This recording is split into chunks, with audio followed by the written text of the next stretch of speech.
උසස් පෙළ භෞතික විද්‍යාව විෂයේ යාන්ත්‍ර විද්‍යාව කොටසේ පළවෙනි පාඩම අපි සම්පූර්ණ කෙරුවා. ඒ කියන්නේ දෛශික කියන කොටස. අපිට ඊළඟට තියෙන්නේ චලිතය පිළිබඳ කොටස. යාන්ත්‍ර විද්‍යාවේ දෙවැනි විෂය පතය අද අපි ආරම්භ කරන්න යන්නේ. එතකොට මේ චලිතය කියන එක ඇත්තටම හැසිරීම, යම් දෙයක හැසිරීම, පැවැත්ම, තියෙන්නේ කොහෙද, යන්නේ කොහෙද, එන්නේ කොහෙද, මේ වගේ දේවල් එක්ක ඒ චලිතය පිළිබඳ විවිධ රාශි පිළිබඳව අපි ඒකේ මූල ධර්ම ටික අපි විද්‍යාත්මකව අපි ඉගෙන ගන්නවා. දැන් මේ චලිතය පිළිබඳව කතා කරනකොට ඊටාම් වැදගත් වෙනවා යම් දෙයක පිහිටීම. පටන් ගන්න පිහිටීමෙන්. මොකද පිහිටීම වෙනස් වෙනකොට තමයි චලිතයක් වෙන්නේ. ඒ නිසා අපි චලිතය තේරුම් ගන්න ඉස්සෙල්ලා පිහිටුම කියන එක තේරුම් ගන්න ඕනේ. දැන් පිහිටුම කියන එක දැන් යම් දෙයක් තියෙන තැන කියනකොට අපිට කවදාවත් පුළුවන් කමක් නැහැ අවට තියෙන කිසිම දෙයක් පාවිච්චි නොකර යම් දෙයක පිහිටීම දෙන්න. ඒක ඉස්සෙල්ලාම තේරුම් ගන්න. අපි පළවෙනි දේ පිහිටුම සාපේක්ෂයි කියලා තේරුම් ගන්න එක. එතන සාපේක්ෂයි කියන්නේ තව දෙයක් අනුව බලන්නේ නැතුව පිහිටුම විස්තර කරන්න බෑ කියන එකයි. දැන් අපි උදාහරණයකට ගත්තොත් එහෙම අපි අතීතයේ අනාදිමත් කාලයක ඉඳලා අපි දන්නවා මිනිස්සු යන එනකොට මග සලකුණු බලාගෙන මග සලකුණු කියාගෙන දැනගෙන තමයි ගියේ. ඒ මග සලකුණු වලට සාපේක්ෂව තමයි තමුන්ගේ ගමනේ අවසානයේ කරා පැමිණෙන්න පුළුවන්. ඒ ගමනේ අවසානයේ නැමැති පිහිටුම හොයාගන්න මග සලකුණු ඕන වෙනවා. ඒතර මග සලකුණු වලට සාපේක්ෂව තමයි අර පිහිටුම කිව්වේ. එහෙම නැත්නම් අපි බැලුවොත් එහෙම මග සලකුණු නැත්නම් අපි දැන් මහ මූද මැද්දේ හිටියත් මිනිස්සු අඩු ගානේ රාත්‍රී කාලේ නම් තාරුකාවක් බැලුවා. හුඟක් කාලවට අපි කියනවා ද්‍රවක තරුව.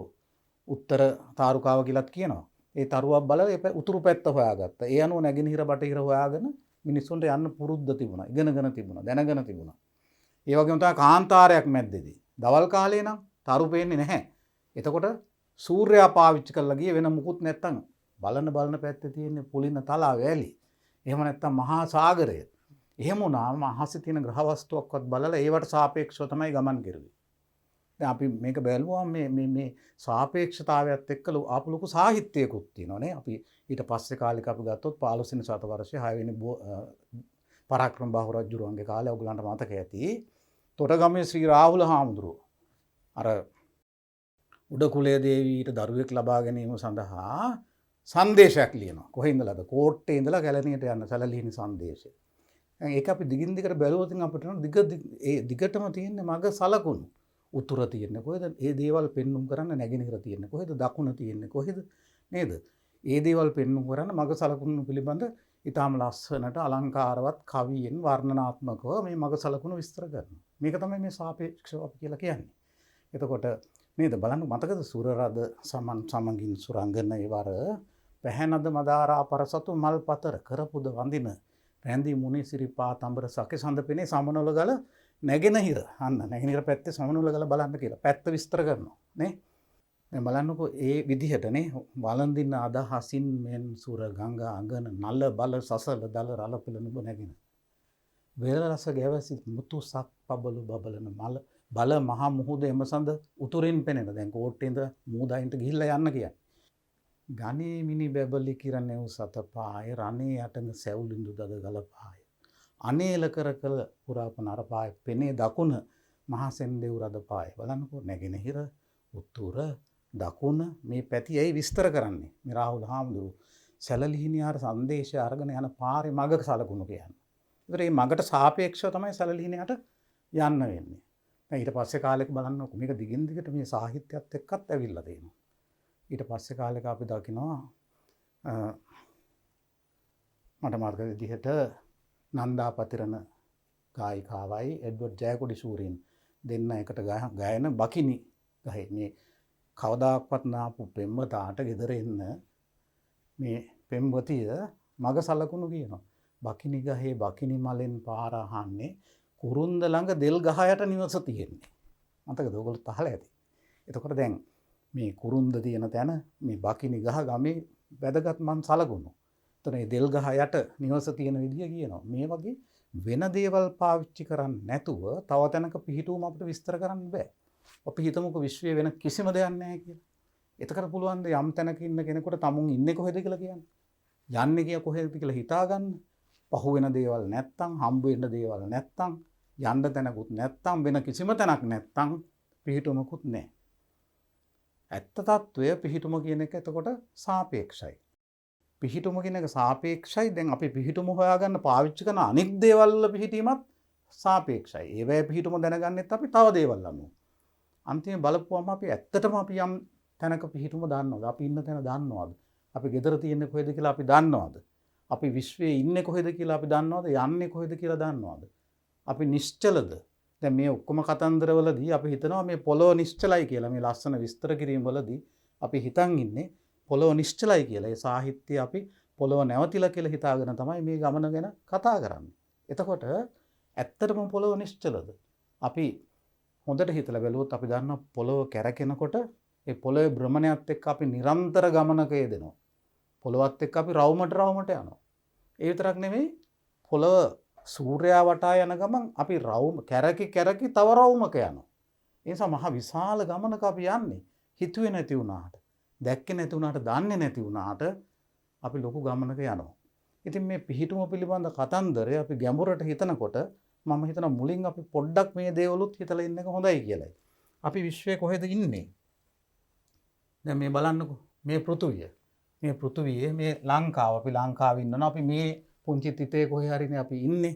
එතකොට පෘථුවියේ අරය කිලෝමීටර 6300ක් විතර වෙනවා. පෘථුවියේ අරය. ඒ නිසා අපි පරිධිය ගත්තොත් පෘථුවිය වටේට තියෙන පරිධිය ගත්තොත් නිරක්ෂය සමීපේ කිලෝමීටර 40000ක් විතර වෙනවා. ඒතර ලංකාව තියෙන්නේ නිරක්ෂයට කිට්ටු. එතකොට පැය 24කදී අපි කිලෝමීටර 40000ක වටයක් කැරගෙනවා කියන්නේ 40000 24න් බෙදුවොත් ආසන්න වශයෙන් පෘථිවියේ භ්‍රමණය නිසා මේ නිරක්ෂය ආසන්නයේ තියෙන කෙනෙකුට අංශුවකට ලැබෙන ප්‍රවේගය පැයකට කිලෝමීටර 1660ක් විතර වෙනවා. ඒත් අපි පැයකට කිලෝමීටර 1660ක වේගෙන් යන ගමන් තමයි මේ නැවතිලයි කියලා හිතන්නේ. පොළොව කැරගෙනකොට. ඒ විතරක් නෙමෙයිනේ. එතනින් නවතින්නේ නැහැ. එතකොට ඒ ගමම්ම අපි සූර්යයා වටා යනවා. බලන්න සූර්යාගේ ඉඳලා පෘථිවියේ පිහිටීම. ඒකට අපි ඉන්න තැන තව විස්තර කරනවා නම් විශ්වයේ මේ අපේ සූර්යයා කියලා මේකට වෙනම නමක් තාමත් අපි අභ්‍යවකාශ විද්‍යාව දාලා නැහැ සූර්යයාට. අපේ සූර්යයාගේ ඉඳලා අපි දන්නවා ග්‍රහලෝක දෙකක් ඈතින් මේ බුධ සිකුරු ඊට පස්සේ තමයි පෘථිවිය තියෙන්නේ. පෘථිවිය තියෙන්නේ මේ නිල් පාට ග්‍රහලෝකයේ. ඉතින් මේකට කොච්චර දුර තියෙනවද? පෘථිවියේ ඉඳලා සූර්යයාට තියෙන සාමාන්‍ය දුර ගත්තොත් කිලෝමීටර මේ විදිහට ඔයගලන්ට පේන ඇති මේ බින්දු ගාන ගයින්නකො මෙතන ලක්ෂ 1505ක් විතර වෙනවා. එහෙම නැත්නම් මිලියන 150.5 කිලෝමීටර. මහා විශාල දුරක්. කිලෝමීටර මිලියන නැත්නම් දසලක්ෂ 150ක් විතර වෙනවා. ඒතර අන්න ඒ තරම් දුරකින් තියෙන මෙන්න මේ පෘථුවිය සූර්යයා වටා මෙන්න මේ තරම් ලොකු අරයක් ආසන්න වශයෙන් අපි හිතුවොත් මේ වෘත්තයක යන්නේ කියලා ඇත්තටම ඉලිප්සයක් තියෙන්නේ. සාමාන්‍ය දුර මෙන්න මේ දුර තියෙන වෘත්තයක යනවා කියලා ගත්තොත් දවස් 365යි කාලකදී මේ රවුම යනවා. ඒතර අපි අර කියපු පැයට කිලෝමීටර 1660ක වගේ වේගෙන් Taman වටා කැරකෙන පෘථිවියත් එක්ක රවුමට යන ගමන් ඉතා අධික ප්‍රවේගයකින් සූර්යයා වටා පෘථිවියේ ප්‍රවේගය ගත්තොත් පැයකට කිලෝමීටර ඔයගලන්ට පේනවා ඇති මෙතන 1,07,000ක් විතර ලක්ෂයකට වැඩිය යනවා පැයකට එතන. එතකොට පැයකට කිලෝමීටර 10කට වැඩි වේගෙන් 1500කටත් වැඩි වේගෙන් කැරකෙන ගමන් පැයකට කිලෝමීටර ලක්ෂයකටත් වැඩි වේගයකින් සූර්යයා වටා පෘථිවිය යනකොට අපි ඒ ගමනත් යනවා. ඒ ගමන. ඊළඟට බලමු එච්චරද අපි යන්නේ කියලා. දැන් සූර්යයා තියෙන්නේ තරු පොකුරක, තරු ගොන්නක. අපේ සූර්යයා ඉන්න තරු පද්ධතියක්, තාරුකා ගොන්නක් තියෙනවා. අපි ඒකට කියනවා ක්ෂීරපත චක්‍රවාටය කියලා. ඔයගොල්ලෝ හිතන්නේ මිල්කි වේ ගැලැක්සි කියලා කියන්නේ. අන්නේ ක්ෂීරපත චක්‍රවාටය. මේක මහ විශාල ග්‍රහ වස්තුන් ප්‍රමාණයක එකතුවක්. මේ තියෙන්නේ ක්ෂීරපත චක්‍රවාටයේ රූපයක්. මේකේ මේ හැම තිතක්ම මේ හැම පුංචි බිඳුවක්ම මේ එළිය වෙලා තියෙන මහ විශාල තරු ගොඩක එකතුවක්. මහ විශාල තරු ගොඩක එකතුවක්. මේ තරු ප්‍රමාණය ඇත්තටම ගණනය කරලා ඉවර කරගන්න බැරි තරම්. ප්‍රමාණය ගැන කිව්වොත් ඉස්සර නම් කිව්වේ තරු බිලියන 100ක් විතර තියෙනවා කියලා. බිලියනයක් කියන්නේ මිලියන 1000ක්. මිලියනයක් කියන්නේ ලක්ෂ 10ක්. ඒතකොට ලක්ෂ 10 ඒවා ඒ කියන්නේ මිලියන ඔයගොල්ලෝ හිතන්නකෝ 1000ක් තමයි බිලියනයක් කියන්නේ. ඒ බිලියනත් 100ක් කියලායි සාමාන්‍යයෙන් වසර 2000 විතර වෙනකොට මිනිස්සු හිතන් ඉතින් දැන් කියනවා මේක මිලියන 100 බිලියන 100 ඉඳලා බිලියන 400කට වෙනකන් තරම ප්‍රමාණයක් තාරුකා තියෙන්න පුළුවන් කියලා අපේ තරුව වගේ. ඒතර ඒ වගේ තරු ගොන්නක් ඇතුලේ අපි ඉන්නේ. එතකොට මට මතක් වෙනවා ඒ කාලේ හිටපු ප්‍රසිද්ධ සත්ව විද්‍යා ගුරුවරයෙක් අසංග අබේසුන්දරයන් ඔහුගේ මේ ෆයිල් කවර් එක මුද්‍රණය කරලා තිබුණා නිසඳසක්. විරාමය මත නැගී බමනලෝ දෙස බලමි එහි තිතක වූ තිතක තිතක් ලෙස ඔබ දකිමි කියලා. මේක තමයි ඇත්ත කතන්දරය. අපි කොච්චර පුංචිද? ඊටත් වැඩි කොච්චර පුංචි දේවල් වලින්ද අපි හැදිලා තියෙන්නේ අංශු වලින්. මේක මහා පුදුමාකාර කතන්දරයක්. අපේ නිර්මාණය පිළිබඳ අපේ පරිණාමණය පිළිබඳ කතන්දරේ විශ්වයේ පරිණාමණයට එකතු වෙලා මේක අරුම පුදුම කතන්දරයක් වෙනවා. මේ කතන්දරේ අගමුල හොයන ගමන තමයි අපි මේ භෞතික විද්‍යාවේ යන්නේ. එතකොට මේ ඔයගලන්ට පේනවා ඇති මේක මේ විදිහට මේ හස්තයන් ගණනාවක් නැත්තම් අඬු ගණනාවක් තියෙන සුලියක් වගේ මේ තාරුකා පද්ධතිය. ඒතර උඩින් බැලුවොත් මේ වගේ තිබුණාට මේක පැත්තෙන් බැලුවොතින් බිත්තරාප්ප ඔයගොල්ලෝ දැකලා තියෙනවනේ. පැතලි බිත්තරාප්පයක් හිතන මැද්දෙන් උස් වෙලා තියෙන. අන්න ඒ වගේ රූපයක් තමයි මේ අපේ චක්‍රවාටය ගන්නෙ. එහෙනම් අපි රූපයක් ඇන්දොත් මෙන්න මේ විදිහයි.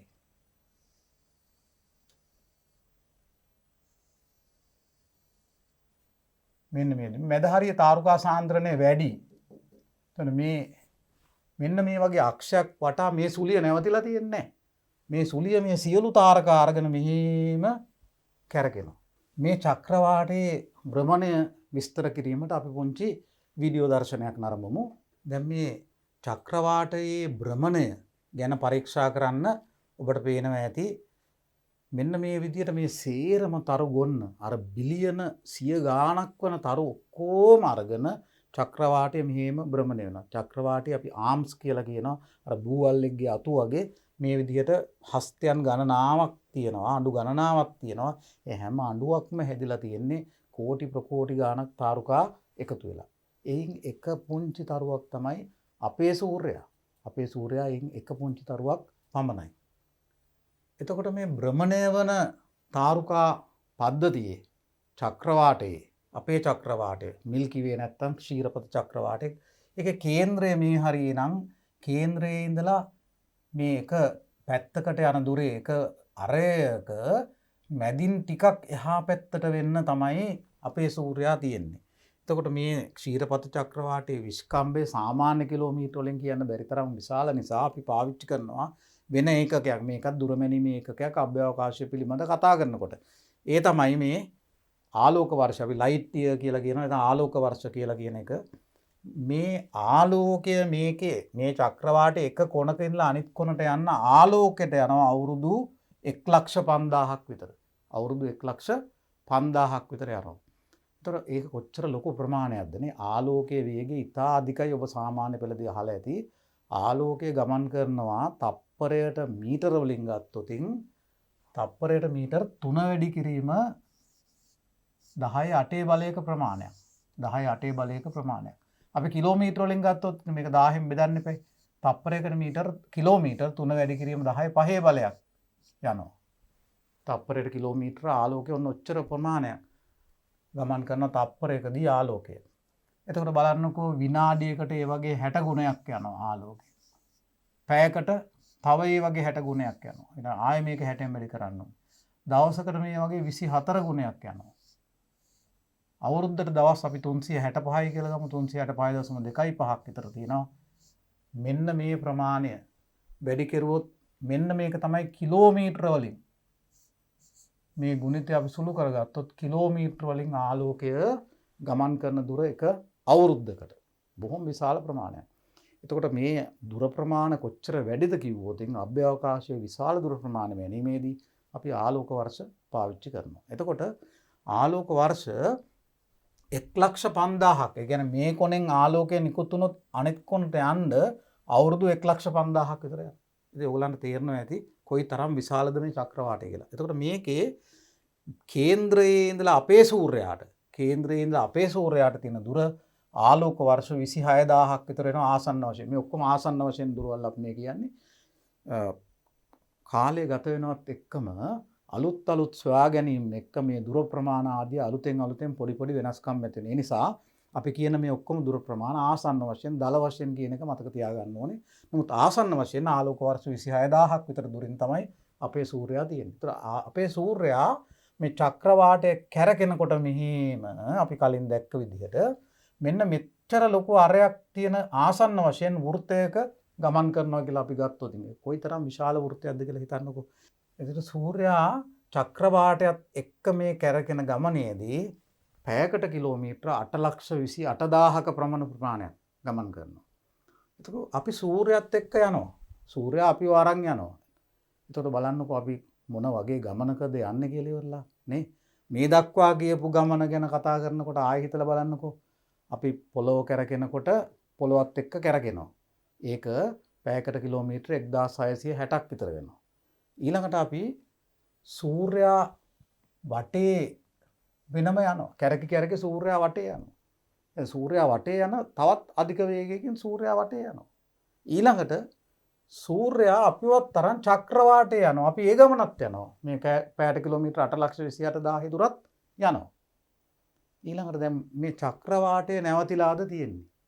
චක්‍රවාටේ නැවතිලාද තියෙන්නේ? ඒක තමයි ඊළඟ ප්‍රශ්නේ. නෑ එහෙම නෙමෙයි. චක්‍රවාටයේ තියෙන විශ්වය අපි යුනිවර්ස් කියලා තියෙන්නේ.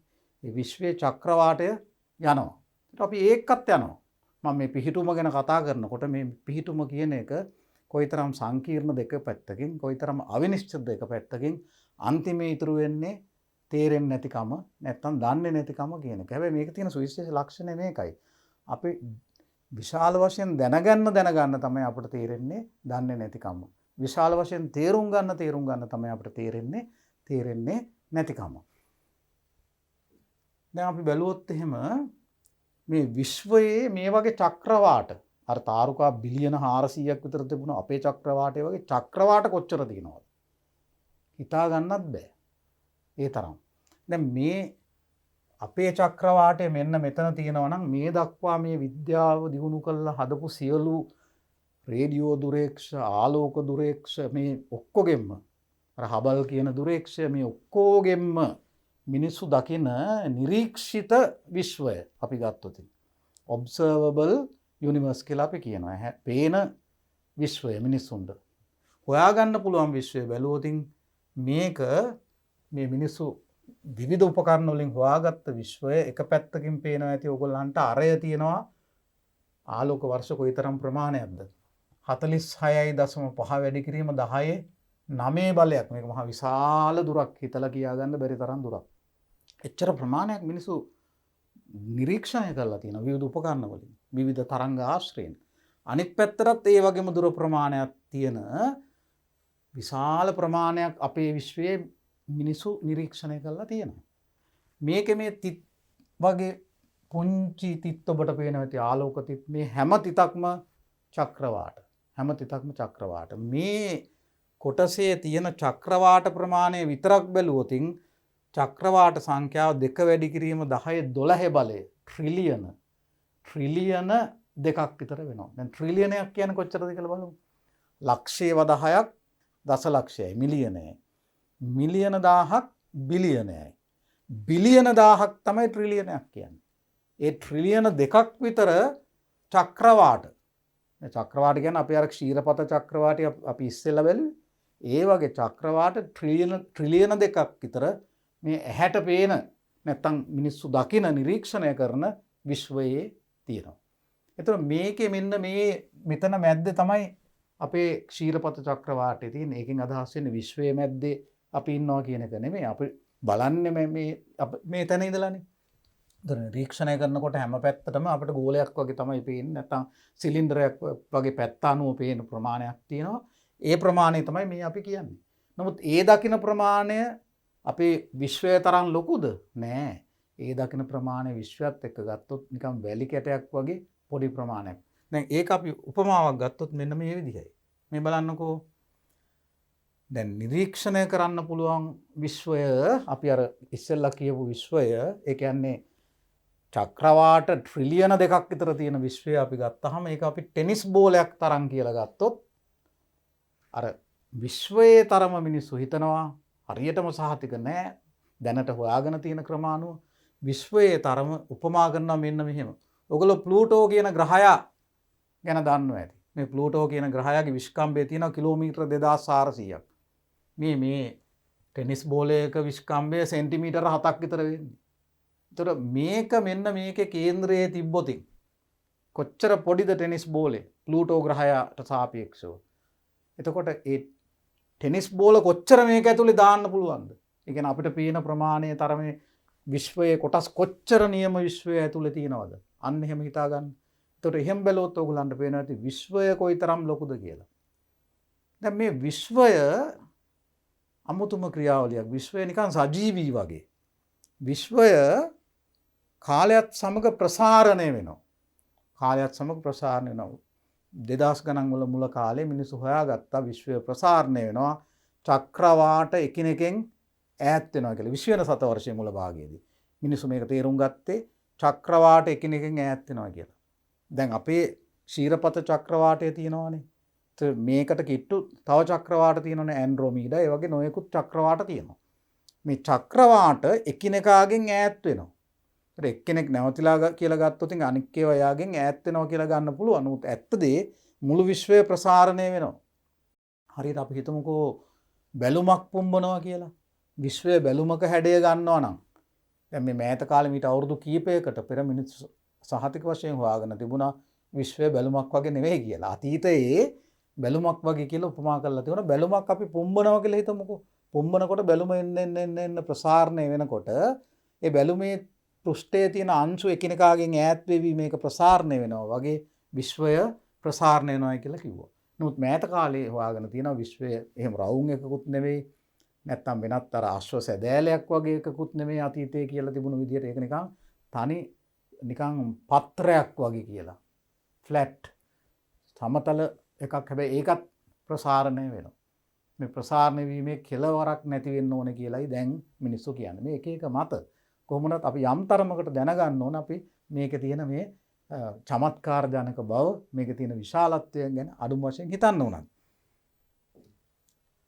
දැන් මේ තියෙන විශ්වයේ ප්‍රසාරණය පෙන්눔 කරන ආකෘතියක්. දැන් මේක අර මම කියපු විදිහට මේක මෙහෙම බැලුමක් වගේ හිතුවොතින් ඔයගොල්ලෝ හිතන්නකෝ මේක පුම්බනවා කියලා ඉවරලා. එතකොට මේ බැලුම පුම්බනකොට මේක ප්‍රසාරණය වෙනවා. මේ තියෙන්නේ චක්‍රවාට.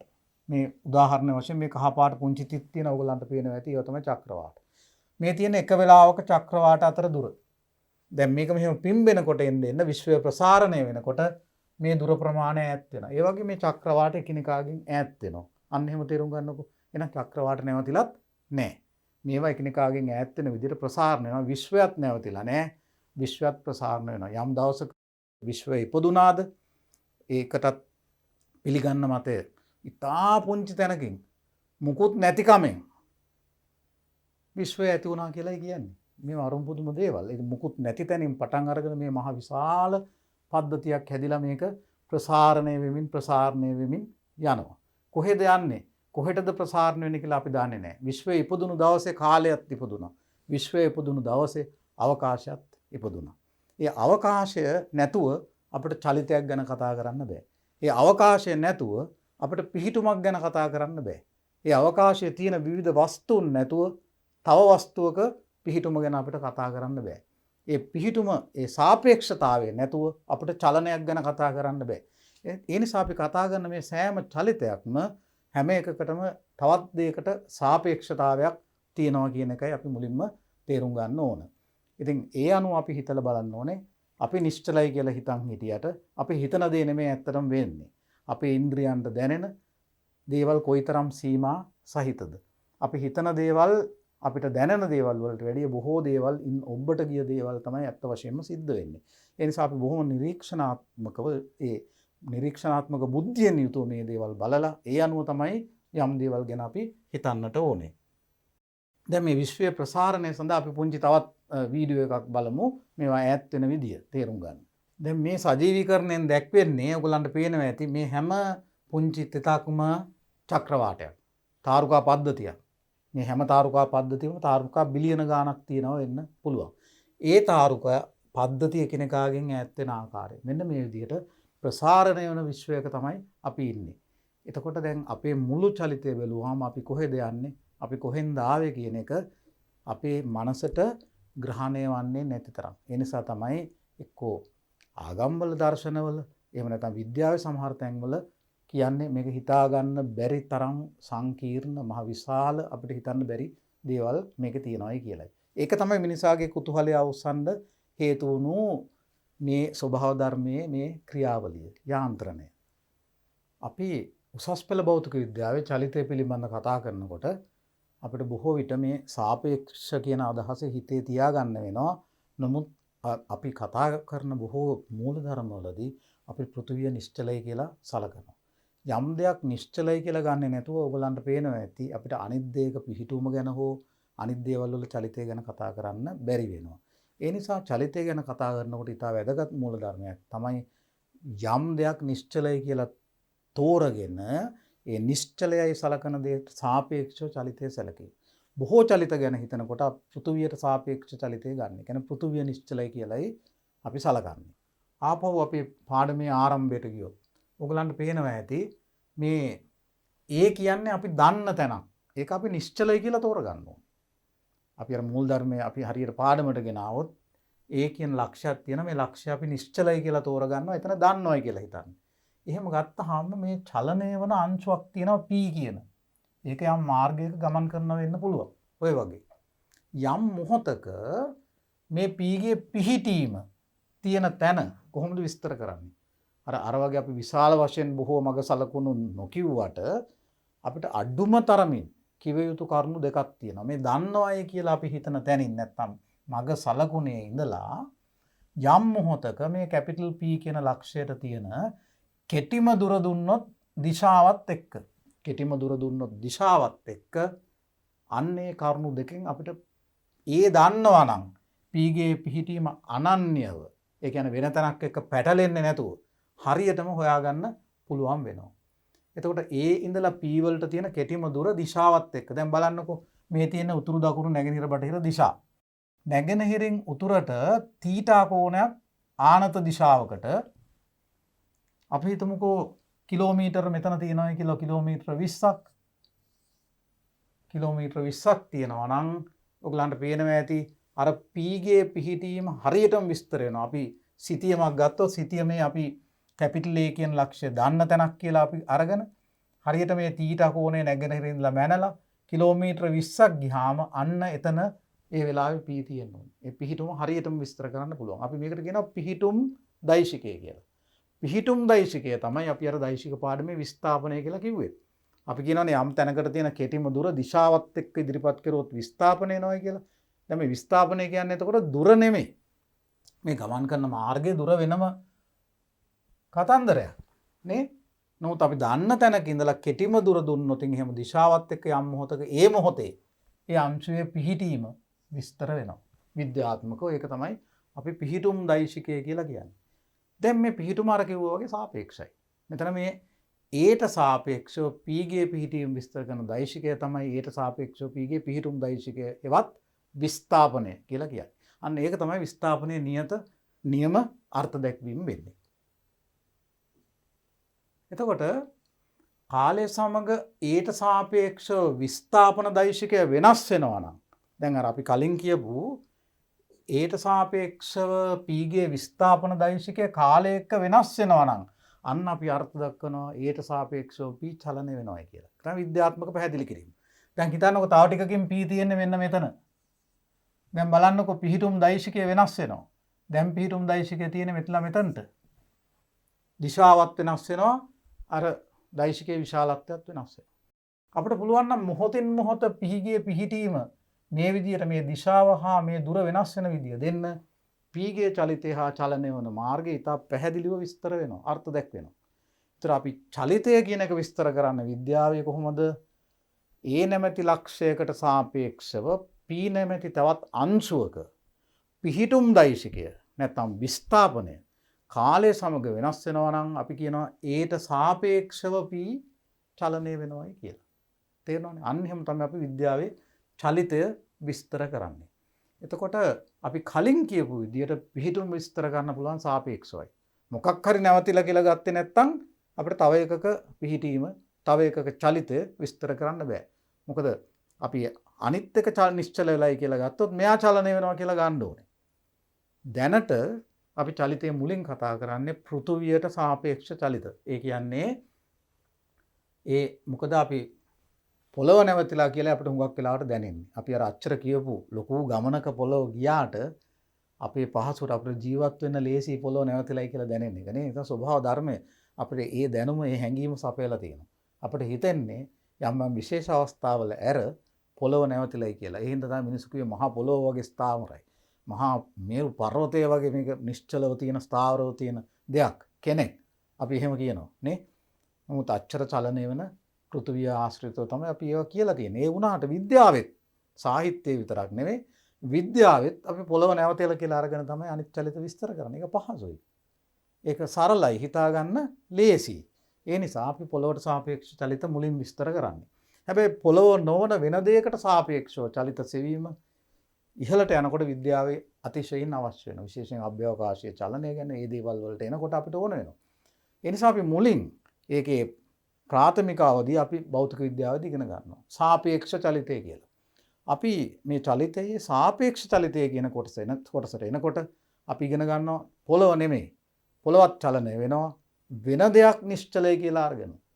කොහොමද අනිත් දේවල් වල චලිතය බලන්නේ? පෘථුවිය නොවන වෙනත් දෙයක් නැවතිලයි කියලා අපි අරගෙන කතා කරනවා නම් යම් තවත් දෙයක චලිතය අපි එතකොට ඒකට කියනවා සාපේක්ෂ චලිතය කියලා මේ අපේ චලිතය පිළිබඳ කොටසේදී.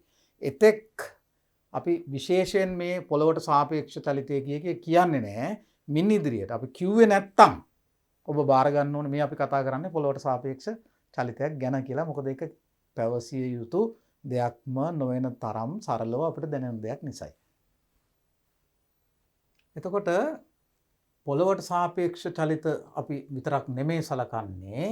ඔයගලන්ට පේනවා ඇති ඊට අමතරව පොළොව මත වුණත් සරල රේඛාවක චලනය වන අංශුක චලිත තමයි වැඩිපුර කරන්නේ. දැන් අපිට මුලින්ම ඕනේ මේ පිළිබඳ හැඟීමක් ගන්න.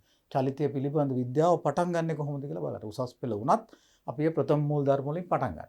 ඒතර අපි චලිතය විස්තර කරන්නේ දැනට සරල රේඛාවක චලිතය විතරයි. අත් වශයෙන්ම ගත්තොත් එහෙම මුළු භෞතික විද්‍යාවේ චලිතයේ කොටස පුරාම අපි කතා කරන්නේ සරල රේඛාවක චලිතය ගැන. නමුත් ඇත්තටම සරල රේඛාවක නෙවෙයිනේ චලනය වෙන්න බොහෝ දේවල්. ඒ වුණත් සරල රේඛාවක චලිත තියෙන අවස්ථා තියෙනවා. අපි හරි කෙලින් යමක් උඩට වීසි කෙරුවොත් ගුරුත්වය යටතේ ඒක කෙලින්ම උඩ ගිහිල්ලා ආපහු ඒ පාරෙම වැටෙනවා. අන්න ආසන්න වශයෙන් සරල රේඛාවක චලිතයක්.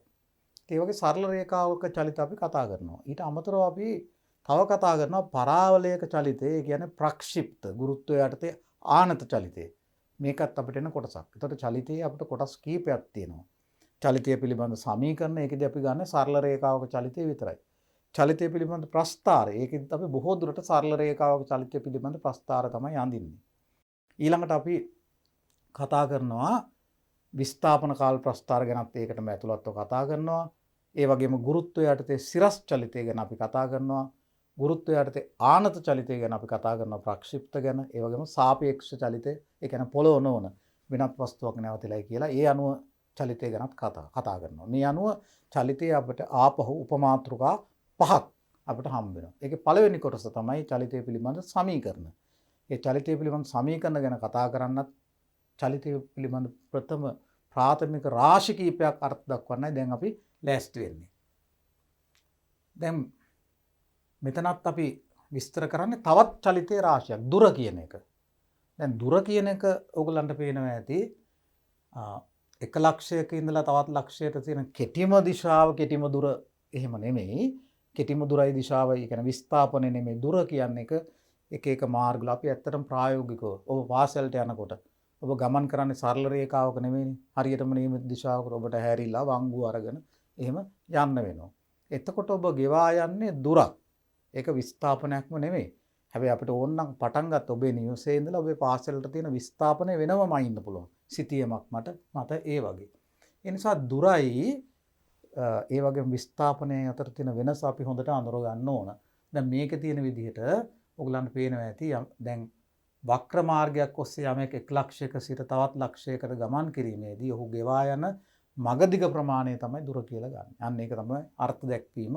එතකොට පාසලට යනකොට ඔබ යන්නේ විසිරී පවතින හැරිලා ගමන් කරන මාර්ග පද්ධතියක ඒ යනකොට අපි ගමන් කරන්නේ හරියටම විස්ථාපනයක් ඔස්සේ නෙවෙයි. එතකොට ගෙවා යන්නේ අපි දුරක් කියන එක තමයි මතක තියාගන්න තියෙන්නේ. දැන් මේ දුර හා විස්ථාපනය අතර වෙනස තේරුම් කරන්න ගියාම දුර ප්‍රාථමික රාශියක් චලිතය පිළිබඳව විස්ථාපනය වගේම මේ විස්තර කරන බව ඇත්ත වශයෙන්ම පවතින සිතියමක් අපි අරගෙන තියෙනවා Google Map එකක්. දැන් මේක බලන්නකො කොළඹ නගරයට සාපේක්ෂව කුරුණෑගල නගරයේ විස්ථාපනය තමයි මේ AB ආකරන සරල රේඛාවෙන් හම්බ වෙන්නේ. ඒතර විස්ථාපනයක් හා ඇත්තටම තියෙන මාර්ගයක් ඔස්සේ දුර කියන එකයි අපි දැන් තේරුම් කරන්න යන්නේ. දැන් බලන්නකො A කියන්නේ මේ කොළඹ නගරය. B කියන්නේ කුරුණෑගල. දැන් ඇත්තටම A ඉඳලා B වලට කුරුණෑගලට යන මාර්ග කීපයක් තියෙන්න පුළුවන්. මේ නිල් පාටෙන් දැක්වෙන්නේ මේ සිටියම ලබාගත්ත වෙලාවේ අඩුම වෙලාවකින් යන්න පුළුවන් මාර්ගය කොළඹ ඉඳන් කුරුණෑගලට. බලන්නකො මේ මාර්ගය හැරිලා නැවිලා වංගු ආදී ඇතිව තියෙන්නේ මාර්ගය. මේ මාර්ගයේ දුර මෙතනක තියෙනවා කිලෝමීටර 103ක් කියලා. ඒතර මේ දුර ප්‍රමාණය මේ මාර්ගයේ ගියොත් අපි ආසන්න වශයෙන් කිලෝමීටර 103ක් යන්න ඕනේ කුරුණෑගලට යන්න. නමුත් කොළඹට සාපේක්ෂව කුරුණෑගල කියන නගරයේ විස්ථාපනය පිහිටුම ගත්තොත් අපි මේ පාර ඔස්සේ යන්නේ නැහැ. වඩා විද්‍යාත්මක ක්‍රමය තමයි A ඉඳලා B ට ඒ කියන්නේ කුරුණෑගලට තියෙන කොළඹ ඉඳලා කුරුණෑගලට තියෙන කෙටිම දුර දිශාවත් එක්ක ඉදිරිපත් කරුවොත් සිතියමක් මත හරියටම අපිට කුරුණෑගල කියන නගරයේ පිහිටුම අපිට පෙන්වන්න පුළුවන් හොයාගන්න පුළුවන්. ඒකයි අදහස. දැන් මේකේ බැලුවොත් මේ දුර ප්‍රමාණය මෙතන මේකේ පරිමාණයක් තියෙනවා කිලෝමීටර 10ක් කොච්චර දුරද කියලා. ඒ අනුව මෙන්න මේ විස්ථාපන දෛශිකය මැනලා බැලුවොත් මේක අපිට කිලෝමීටර 83යි එන්නේ. ඒතර දුර ප්‍රමාණය ගත්තොත් එහෙම මේකේ තියෙන මේ කිලෝමීටර 103 නෙමෙයි විස්ථාපනයට ලැබෙන වටිනාකම ඒක කිලෝමීටර 83යි. මොන දිශාවටද තියෙන්නේ? මේ තියෙන නැගෙනහිර දිශාව, මේ තියෙන උතුරු දිශාව. ඒ නැගෙනහිරයි උතුරු දිශාවේ එක මේ කෝණය මැන්නොතින් ආසන්න වශයෙන් එන්නේ අංශක 48ක විතර කෝණයක්. ඒ අනුව කොළඹට සාපේක්ෂව කුරුණෑගල කියන නගරයේ විස්ථාපනය නැගෙනහිරින් උතුරට අංශක 48ක කෝණයක් ආනතව කිලෝමීටර 83ක් වෙනවා. ඒතර මේ දෙක දුන්නොතින් අපිට සිතියමක් මත විතරක් නෙමෙයි අත්‍තරම පොළොව මත ලංකාව මත උනත් හරියටම අපිට පුළුවන් නම් මෙන්න මේ රේඛාව ඔස්සේ යන්න මේ දිශාවට කිලෝමීටර 83ක් අපිට හරියටම කුරුණෑගල නගරයට යන්න පුළුවන්. ඒ තැන හොයාගන්න පුළුවන්. ඒතර ඒක තමයි සරලම ක්‍රමය. විස්ථාපනය කියන්නේ සරලම ක්‍රමය අර පිහිටුම විස්තර කරන. නමුත් දුර ප්‍රමාණය ගත්තාම මේ වෙනස් තේරුම් කරන්නයි අපි මේ ඔක්කොම කරන්නේ. දුර ප්‍රමාණය ගත්තොත් අපි මේ මාර්ගයේ ගිහිල්ලා අන්තිමේ මෙන්න මේ B කියන නගරයට යනවා කියලා හිතමුකෝ. අපේ විස්ථාපනය මේක වුණාට අපි ගිය දුර ප්‍රමාණය කිලෝමීටර 103ක් වෙනවා. ඒතර දුර එක කරුණක් වෙයි ඒකත් අවශ්‍ය දෙයක්. මොකද ප්‍රායෝගික බොහෝ විට අපි ගමන් කරන්නේ දුර කියන ඒ මූලධර්මයේ අපි පාවිච්චි කරන්නේ. නමුත් විද්‍යාත්මකව අපි ගත්තොත් විස්ථාපනය කියන දෛශිකය තමයි එතනට ඕන වෙන්නේ. එතකොට මේවා චලිතය පිළිබඳ ප්‍රාථමික රාශි දුර අපි ඒ විස්තර කරේ ඊළඟට ප්‍රවේගය කියන එක ගත්තොත්. දැන් මෙතනින් එහාට අපි කතා කරන්නේ සරල රේඛාවක චලිතය පොළොවට සාපේක්ෂ චලිතය. ඒත් ඔයගොල්ලෝ හිතන්නකෝ මෙන්න මේ විදිය සරල රේඛාවක් දිගේ අපි O කියන තැනක ඉඳලා විස්ථාපනමයිනවා. ඒ කියන්නේ O ට සාපේක්ෂව චලිතය තමයි අපි දැන් විස්තර කරන්නේ.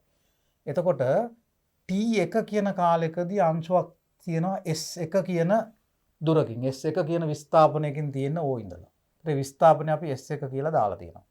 T2 කියන කාලයකදී අංශුව තියෙන S2 කියන විස්ථාපනයක. මෙතන මේ දුර S2 මෙන්න මේ දුර ප්‍රමාණය S1. හැබැයි හරියට කෙලින්ම දිශාවක් ඔස්සේ තියෙන හින්දා අපිට ඒවා දුර සමානයි විස්ථාපනය කියලා ගන්න පුළුවන්. දැන් අංශුවක් මෙතන ඉඳලා මෙතනට යනවා නම් T කියන කාලයකදී, ඒ කියන්නේ T2 රින T1 කියන කාලය අපි T කියලා හිතමුකෝ.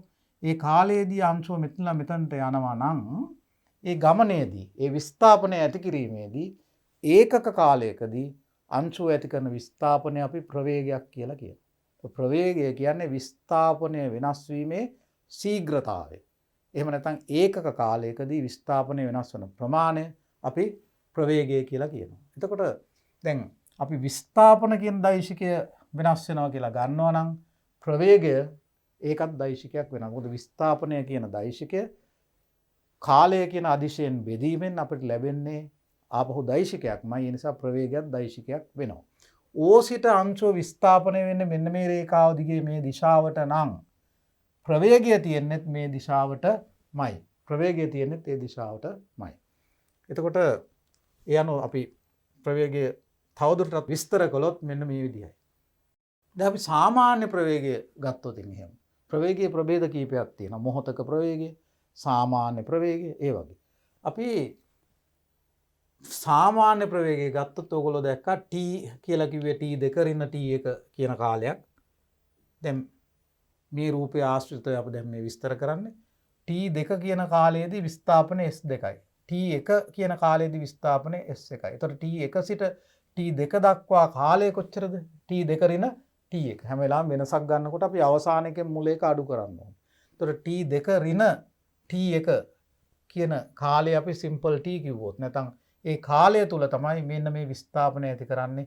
මේ විස්ථාපනය s2 රින s1 වෙනවා. ඒ අනුව s2 රින s1 කියන විස්ථාපනය ඇති කෙරුවේ t2 රින t1 කියන කාලයකදී. නැත්නම් අපි මේ s2 රින s1 විස්ථාපනය අපි s කියලා හිතුවොත් මේ කාලය t කියලා හිතුවොත් සාමාන්‍ය වශයෙන් ගත්තහම මේ අංශුව මේ t කියන කාලය. එතකොට මෙතන අපි t කියලා කිව්වේ t2 රින t1. මෙන්න මේ මොහොත t2, මේ මොහොත t1. එතකොට t2 රින t1 කියන කාලය තමයි මේ s කියන විස්ථාපනය ඇති කරන්න අංශුවට ගත වෙලා තියෙන්නේ. එතකොට s කියන්නේ s2 රින s1. මේ මුළු දුර s2, මේ මුළු දුර s1. එතකොට මෙතන මේ තියෙන විස්ථාපනය s2 රින s1. එතකොට විස්ථාපනය කාලයෙන් බෙදුවොත් t කියන කාලයකදී s කියන විස්ථාපනයක් ඇති වෙලා තියෙනවා. එහෙනම් එම කාලය තුල සාමාන්‍ය ප්‍රවේගය අපිට එනවා s2 රින s1. නැත්නම් s බෙදීම t2 රින t1. ඒ කියන්නේ කාලය t. ඒතර s t වලින් බෙදුවොත් t කියන කාලයකදී s කියන විස්ථාපනයක් ඇති වුණා නම් ඒකක කාලයකදී එතන විස්ථාපනය ගන්න විස්ථාපනයේ කාලයෙන් බෙදන්න ඕනේ. එතන මේ s බෙදීම t මේකත් දෛශිකයක්, මේකත් දෛශිකයක්, මේ දිශාවටම තමයි මේක තියෙන්නේ. ඒ අනුව ප්‍රවේගයත් දෛශිකයක් වෙනවා. ප්‍රවේගය කියන්නේ විස්ථාපනය අනුසීමේ ශීඝ්‍රතාවය. ඒක අපි අර්ථ දක්වනකොට සාමාන්‍ය ප්‍රවේගය ගන්න අපි පරිමිත කාලයක් තුල ගිය දුර ප්‍රමාණයක් කාලයෙන් බෙදීමෙන්. එතකොට ලැබෙන්නේ සාමාන්‍ය ප්‍රවේගය. සාමාන්‍ය ප්‍රවේගයේ වගේම අපිට වැදගත් වෙනවා යම් මොහොතක ප්‍රවේගය. දැන් අපි හිතමුකෝ අංශුවක් මෙහෙම ගමන් කරනකොට අපි මේකට ප්‍රායෝගික උදාහරණයක් ගමු. අංශුවක් මේ වගේ ගමන් කරනවා. අපිට ඕනේ මේ උදේ 10ට ප්‍රවේගය. අපි මේ 10 am කිය උදේ 10ට එක මොහොතක ප්‍රවේගය ගන්න. දැන් ඇත්තටම එකම ප්‍රවේගයෙන්ම යන්නත් බෑනේ ප්‍රායෝගිකව. මොහොතින් මොහොත ප්‍රවේග වෙනස් වෙනවා කියලා අපි දන්නවා නේ. එතකොට එක මොහොතක ප්‍රවේගය හොයන්නේ කොහොමද? කොහොමද අර්ථ දක්වන්නේ? ප්‍රවේගය කියන්නේ විස්ථාපනය වෙනස් වීමේ ශීඝ්‍රතාවය නම් හරියටම එක මොහොතක ප්‍රවේගය ගන්න අපි මෙන්න මෙහෙම ක්‍රමයක් අපි යොදනවා. අපි 10 ඉඳලා අපි උදාහරණයකට ගමුකෝ අපි තප්පරයක් ගත්තොත් මෙතනට යන තප්පරයයි යන්නේ. මෙතන 10 ධන එක තප්පරයක්. මම මෙතන තත්පර කියලා ලියන්නම්. තත්පර 1s. අපි සංකේත පාවිච්චි කරනවා. අපි තප්පර s වලින් ලියනවා. 10 ඉඳලා එක තප්පරයකදී අංශුව ගිය දුර. ඉතින් තප්පරයක් නිසා මේ දුර හුඟක් පුංචි වේවි. මේ පුංචි දුර මෙන්න මේ විස්ථාපනය අපි තප්පර එකෙන් බෙදුවොත් අපිට ආසන්න වශයෙන් කියන්න පුළුවන් මේක 10ටම ළඟයි නේද? 10 ගාවදී ඇති වුණු විස්ථාපනයේ වෙනස බොහොම පුංචි කාලයකදී. ඒතර විස්ථාපනය නැස්වීමේ ශීඝ්‍රතාවය ගන්න විස්ථාපනය කාලයෙන් බෙදිය යුතු නම් මෙතන අපි කරන්නේ පුංචි කාලයකදී ඇති වුණු තප්පරයකදී ඇති වුණු පුංචි විස්ථාපනය ගන්නවා. ඒ පුංචි කාලයේදී ඇති වුණු පුංචි විස්ථාපනය අපි කතා කරන මොහොතේ ඒ මොහොතට හුඟා ළඟ කාලයක් අපි ගන්න ඕනේ. 10ට ප්‍රවේගය හොයන්න ඕන නම් 10 ඉඳලා එක තප්පරයක් අරගෙන අපි ඒ තප්පරය තුල ඇති වුණු විස්ථාපනයේ තප්පරයෙන් බෙදුවොත් අපිට එනවා 10යි 10යි තප්පරයයි අතර සාමාන්‍ය ප්‍රවේගය. දැන් 10යි 10යි තප්පරයයි අතර සාමාන්‍ය ප්‍රවේගය ගැන හිතුවා ඒක 10ටම ප්‍රවේගය කියලා ගන්නත් පුළුවන්. මේක තව නිවැරදි කරන්න ඕන නම් අපි තප්පරයක්ම ගන්නෙ නැතුව අපි ගන්නවා 10 ඉඳලා තප්පර දශම එකක්. තප්පරයකනුත් 10න් එකක්. ඒ තප්පරෙන් 10න් එකේදීත් මේ විස්ථාපනයක් තියෙනවනේ. මීටත් වැඩිය පුංචි විස්ථාපනයක්. ඒ පුංචි විස්ථාපනය තප්පර දශමයකින් බෙදෙනවා පොඩි කාලේ. එතකොටත් අපිට එනවා විස්ථාපනය වෙනස් වීමේ ශීඝ්‍රතාවය. හැබැයි මේට වැඩිය ඒක 10ට ළඟයි. මොකද මෙතන 10 පහු වෙලා තප්පරයක් ගියා. දැන් අපි කතා කරන්නේ තප්පර 10න් එකකදී යන විස්ථාපනයත කරන. ඒ විස්ථාපනය දශමයකින් බෙදුවම තවත් අපිට 10ට ලං වෙන්න පුළුවන්. ඇයි අපි දැන් දශම එකක් ගන්නෙ? ඇයි අපිට ඊටත් වැඩිය පොඩි කාලයක් ගැන සෛද්ධාන්තිකව හිතනකොට අපි තප්පර 100න් එකක් ගන්නවා 10 ඉඳලා. ඒතර තප්පර 100න් එකකදී ඇති කරන විස්ථාපනය 100න් එකෙන් බෙදුවොත් එතකොට අපිට හම්බ වෙනවා 10 ඉඳලා තප්පර 100න් එකක කියන මේ අතිශයින් සමීප පුංචි කාලයකදී ප්‍රවේගය. ඒ දුර කාලයෙන් බෙදපුවා. ඒ පුංචි දුරක් එන්නේ ඒක පුංචි කාලයෙන් බෙදන්න. එතකොට අන්න එහෙම අපිට කාලය පුංචි කරන්න තප්පර 10න් එකට තප්පර 10න් එක තප්පර 100න් එකට ඒ වගේ පුංචි කරන්න අපිට මේ 10ටම ලං වෙන්න පුළුවන්. ඒත් අපිට 10ට ප්‍රවේගය හොයන්න ඕන නම් අපි පාවිච්චි කරන උපක්‍රමය අන්න ඒ විදිහයි.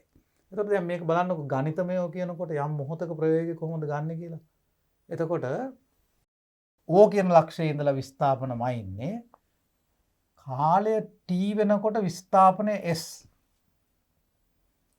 කාලය t දන මේ ග්‍රීක් කෝඩී අකුර මේක ඩෙල්ටා. මේක අපි සිංහල හොදී t යන්න වගේ. t යන්න වගේ ඩෙල්ටා. මේක සිම්පල් ඩෙල්ටා මේක කැපිටල් ඩෙල්ටා. අපි සාමාන්‍යයෙන් වෙනසක් හඳුන්වනකොට ඒ වෙනස ඉතා පුංචි නම් අපි සිම්පල් ඩෙල්ටා අකුර පාවිච්චි කරනවා. හුඟක් පුංචි නම්. එතකොට මේ ඩෙල්ටා S කියලා කියන්නේ පුංචි විස්ථාපනයක්. එතකොට මෙන්න මේ දුර මේ ලොකුවට ඇඳලා තිබුණාට ඔයගොල්ලෝ තේරුම් ගන්න ඕනේ මෙන්න මේ දුර ප්‍රමාණය හුඟක් පොඩි මේක ඩෙල්ටා S කිව්වේ ඒකයි. ඩෙල්ටා S ඩෙල්ටා අකුර දැන් පුංචි කියලා පෙන්වන්න. එතකොට ඒ විස්ථාපනය ඇති වෙන්නේ ඩෙල්ටා T කියන පුංචි කාලයකදී. බොහොම පුංචි කාලයකදී. එතකොට කාලය T ධන ඩෙල්ටා T මේ ඩෙල්ටා T කියන පුංචි කාලයේදී කාලයත් බොහොම පොඩි. ඩෙල්ටා T කියන පුංචි කාලයකදී මේ අංශු විස්ථාපනය වෙනවා ඩෙල්ටා S කියන ප්‍රමාණය. එතකොට ආයෙ බලන්නකෝ කාලයේ T වන මොහොතක විස්ථාපනය S. එතනදලා ඉතා පුංචි කාලයක් ගත වුණාම අර තප්පර 100න් එක වගේ ඊටත් පුංචි. ඩෙල්ටා T කියන කාලයක් ගත වෙනකොට අංශුව ගමන් කරන දුර ඩෙල්ටා S විස්ථාපනය ඩෙල්ටා S. එතකොට අලුත් විස්ථාපනය S ධන ඩෙල්ටා S වෙනවා. එතකොට අපි ඩෙල්ටා S ඩෙල්ටා T වලින් බෙදුවොත් ඒ පුංචි විස්ථාපනය පුංචි කාලයෙන් බෙදුවොත් ඒත් එන්නේ ඒ මොහොතේ විස්ථාපනය වෙනස් වීමේ ශීඝ්‍රතාවය නැත්නම් ඒකක කාලයකදී විස්ථාපනය ඇති වෙන වෙනස. දැන් මෙතන මේ ඩෙල්ටා T කියන කාලය පුංචි වෙන්න බිඳුවට ලං වෙන්න අපිට මේ මෙන්න මේ v කියන මෙතනදී මේ කාලය t වන මොහොතේ ප්‍රවේගය කාලය t වන මොහොතේ ප්‍රවේගය සාමාන්‍ය මෙතන vt කියලා ලියනවා. කාලය t වන මොහොතේ ප්‍රවේගය vt ඩෙල්ටා s බෙදීම ඩෙල්ටා t වලින් එන. හැබැයි මෙතන මේ ඩෙල්ටා t මේ රාශිය හුඟක් පුංචි වෙන්න ඕනේ කියන පෙන්වන්න අපි ඒක ආසන්නයි බිඳුව කියලා දානවා. ඒත් යම් මොහොතක ප්‍රවේගය ගන්න එතනදී විස්ථාපනය වෙනස් වීමේ ශීඝ්‍රතාවය ගන්න පුළුවන්. එතකොට ප්‍රවේගයක් මොහොතින් මොහොත වෙනස් වෙන්න පුළුවන්. දැන් ඔබ දන්නවනේ අපි පොඩි පන්තිත් ඉගෙන ගන්නවා. තෝරණයක් වගේ දෙයක් තියෙනවා නම් ප්‍රවේගය මොහොතින් මොහොත වෙනස් වෙනවා. ඒත් එහෙම මොහොතින් මොහොත වෙනස් වෙන ප්‍රවේගයක් තියෙන චලනය වන අංශුවකට යම් මොහොතක ප්‍රවේගයටත් තේරුමක් තියෙනවා. ඒක මොහොතක අපි බැලුවොත් වේගමානය අපි තුන් කාර් එකක් කියලා මේ යන්නේ. හරියටම අපි උදේ 10ට කාර් එකේ වේගමානය දිහා බැලුවොත් කටුව තියෙන තැනක් තියෙනවා. පැයට කිලෝමීටර 60යි කියලා හිතමු. ආන්න ඒක තමයි මේ 10ට මේ මොහොතේ ප්‍රවේගය. ඒක ගණිතමය අර්ථ දක්වන්න ගියාම අපිට විස්ථාපනයක් ඕනේ, කාලයක් ඕනේ. විස්ථාපනය කාලයෙන් බෙදපුවම මේ ප්‍රවේගය හම්බ වෙන්නේ. ඒතර අපි මොකද කරන්නේ? 10ට පුළුවන් තරම් කිට්ටු වෙන. 10ට ඉතා කිට්ටු කාලයක් තව පුංචි කාලයක් අරගෙන ඒ පුංචි කාලේ දෙක විස්ථාපනය කාලයෙන් බෙදපුවම ඒ 10ට ප්‍රවේගය කියන අර්ථ දැක්වීමට අපිට එන්න පුළුවන්. එහෙම තමයි අපි මොහොතක ප්‍රවේගය අර්ථ දක්වන්නේ.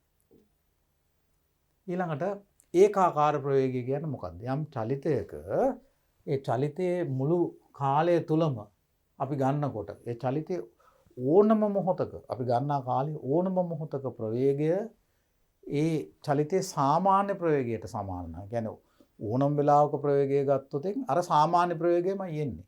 ඒ කියන්නේ අංශුව ගිහිල්ලා තියෙන එකම ප්‍රවේගයෙන්. ඒකාකාර ප්‍රවේගයෙන් යනවා කියන එක ඔබට තේරුම් ගන්න පුළුවන්. ඒ කියන්නේ ආරම්භයේ සිට අවසානයේ දක්වාම එකම ප්‍රවේගය තියෙන්නේ. ඒක අර සාමාන්‍ය ප්‍රවේගය කියන රාශියම වෙනවා. ඕනම මොහොතක ප්‍රවේගය ගත්තත් ඒ ප්‍රවේගය එන්නේ. එතකොට A වල ඉඳන් B වලට යනකම් අපි හිතමු අංශුවක් යන්නේ පැයට කිලෝමීටර 60ක ප්‍රවේගයෙන්. ඒතර ඕනම මොහොතක ප්‍රවේගය ගත්තත් පැයට කිලෝමීටර 60යි. සාමාන්‍ය ප්‍රවේගය ගත්තත් පැයට කිලෝමීටර 60යි එන්නේ. ඒතර අන්නේ විදිහට අපි ඒකාකාර ප්‍රවේගයේ අර්ථ දැක්වීමේදී කියනවා යම් චලිතයක ඕනෑම මොහොතක ප්‍රවේගය එම චලිතයේ සාමාන්‍ය ප්‍රවේගයට සමාන නම් අන්නේ අංශුව යෙදෙන්නේ ඒකාකාර ප්‍රවේගයක තමයි එයාගේ චලිතය සිද්ධ වෙන්නේ කියලා. එතකොට වේගය කියන්නේ මොකක්ද? දැන් අපි දුර ගැන කතා කරුවානේ. වේගයේ ප්‍රවේගයේ තියෙන වෙනස ප්‍රවේගය දෛශිකයක්. හැබැයි හුඟක් වෙලාවට අර්ථ දැක්වීමෙන් ගත්තොත් මෙතන ඒකක කාලයකදී ඇති වෙන විස්ථාපනය, මෙතන ඒකක කාලයකදී ගමන් කරන දුර. දුර බෙදපුවම කාලයෙන් යම් ගමනක් ඇති කිරීම සඳහා ඇත්තටම ගමන් කරපු දුරක් තියෙනවානේ. අර අපි කොළඹ ඉඳලා කුරුණෑගලට ගිය ගමන ගැන හිතුවොත් කිලෝමීටර 103ක් තියෙන පාර දිගේ දුර ඔබට මතක ඇති. ඒ දුර යන්න පැය දෙකමාරක් ගියා නම් 103 ඒ කාලෙන් බෙදුවොත් පැය දෙකමාරේ තියෙන නැත්නම් තප්පර 100 විනාඩි 150ක් තියෙනවා. ඒ කාලෙන් බෙදුවොත් අපිට එනවා අන්න සාමාන්‍ය වේගය. කුරුණෑගලට ගිය සාමාන්‍ය වේගය. එතකොට වේගය දෛශිකයක් නෙමෙයි. සාමාන්‍ය වේගය ගන්න දුර කාලයෙන් බෙදන්න ඕන. හැබැයි ඒක දෛශිකයක් නෙමෙයි. ඒක සාමාන්‍ය ප්‍රවේගය කියන එක ඒත් එන්නේ දුර බෙදීම කාලයක්ම තමයි. හැබැයි දුර නිකම්ම දුරක් නෙමෙයි විස්ථාපනයක්. එතකොට අපි චලිතය පිළිබඳ ඊළඟ ප්‍රාථමික රාශිය තමයි ත්වරණය. අංශුවක් ත්වරණයෙන් යනවා කියන්නේ මොහොතින් මොහොත ප්‍රවේගය වෙනස් වෙනවා කියන එකයි. එතකොට ප්‍රවේගය වෙනස් වෙනවා නම් ඒ කියන්නේ මොහොතින් මොහොත එක මොහොතක ප්‍රවේගය ගත්තොත් නෙවෙයි තව මොහොතක තියෙන්නේ. ප්‍රවේගය මොහොතින් මොහොත වෙනස් වෙනවා. එක්ක ප්‍රවේගය එන්න වැඩි වෙනවා, එක්ක ප්‍රවේගය එන්න අඩු වෙනවා. අන්න ඒ වගේ ප්‍රවේගය වෙනස් වෙනවා කියලා හිතන්නකෝ. ප්‍රවේගය වෙනස් වීම පංගක් වෙලාවට දිශා වෙනස් වෙන්නත් පුළුවන්. අංශුවක ප්‍රවේගයේ විශාලත්වය වෙනස් නොවි දිශා වෙනස් වුණත් අපි කියනවා එතන ත්වරණයක් තියෙනවා කියලා. කොහොම හරි ප්‍රවේග දෛශිකය මොහොතින් මොහොත වෙනස් වෙනවා නම් එතන යම්කිසි ප්‍රමාණයක් ඇති ත්වරණයක් තියෙනවා. කොහොමද ත්වරණය ගන්නෙ? ත්වරණය කියන්නේ ඒකක කාලයකදී ප්‍රවේගයේ ඇති වෙන වෙනස. නැත්තම් ප්‍රවේගය වෙනස් වීමේ ශීඝ්‍රතාවය. ශීඝ්‍රතාවයක් කියන්නේ කාලය එක්ක වෙන දෙයක්. මතක තියාගන්න. ශීඝ්‍රතාවයක් කියන්නේ කාලය එක්ක වෙන දෙයක්. ඒතර ඒකක කාලයකදී ප්‍රවේගයේ ඇති වෙන වෙනසට අපි කියනවා ප්‍රවේගය වෙනස් වීමේ ශීඝ්‍රතාවය නැත්තම් ත්වරණය කියලා ඉවරලා. ඒතර ත්වරණය කියන්නේ ප්‍රවේගය වෙනස් වීමේ ශීඝ්‍රතාවය නම් ඒකක කාලයකදී ප්‍රවේගය ඇති වෙන වෙනස. කොහොමද අපි මේක විස්තර කරන්නේ? යම් මොහොතක ත්වරණය ගන්න අපි බලමු.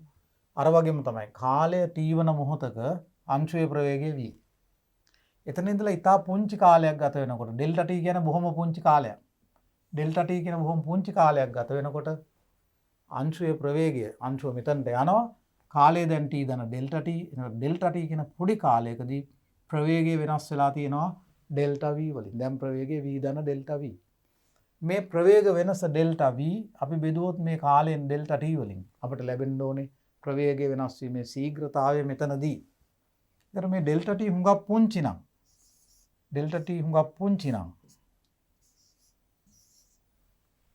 අන්න ඩෙල්ටා t හුඟක් පුංචි නම් අපි අර කාලය t වන මොහොතටම එනවා. ඒතර මේ මොහොතේ ත්වරණය t කියන මොහොතේ ත්වරණය ඩෙල්ටා v බෙදීම ඩෙල්ටා t වලින් එනවා. ඒතකොට ඩෙල්ටා t කුඩා කාලයකදී ඇතිවන ප්‍රවේග වෙනස ඩෙල්ටා v නම් ඩෙල්ටා v බෙදීම ඩෙල්ටා t වලින් මේ මොහොතේ ත්වරණය එන්නේ. දැන් අපි යම් දිශාවක් තෝරගත්තාම එතකොට ප්‍රවේගය වැඩි වෙන දිශාවට තියෙනවා නම් ධන ත්වරණයක් කියලායි ගන්න. ඒතර ත්වරණය ධන කියලා කියන්නේ ප්‍රවේගය අපි ධන කියලා ගන්න පැත්තට ප්‍රවේගය එන්න වැඩි වෙනවා නම් ත්වරණය ධන වෙනවා.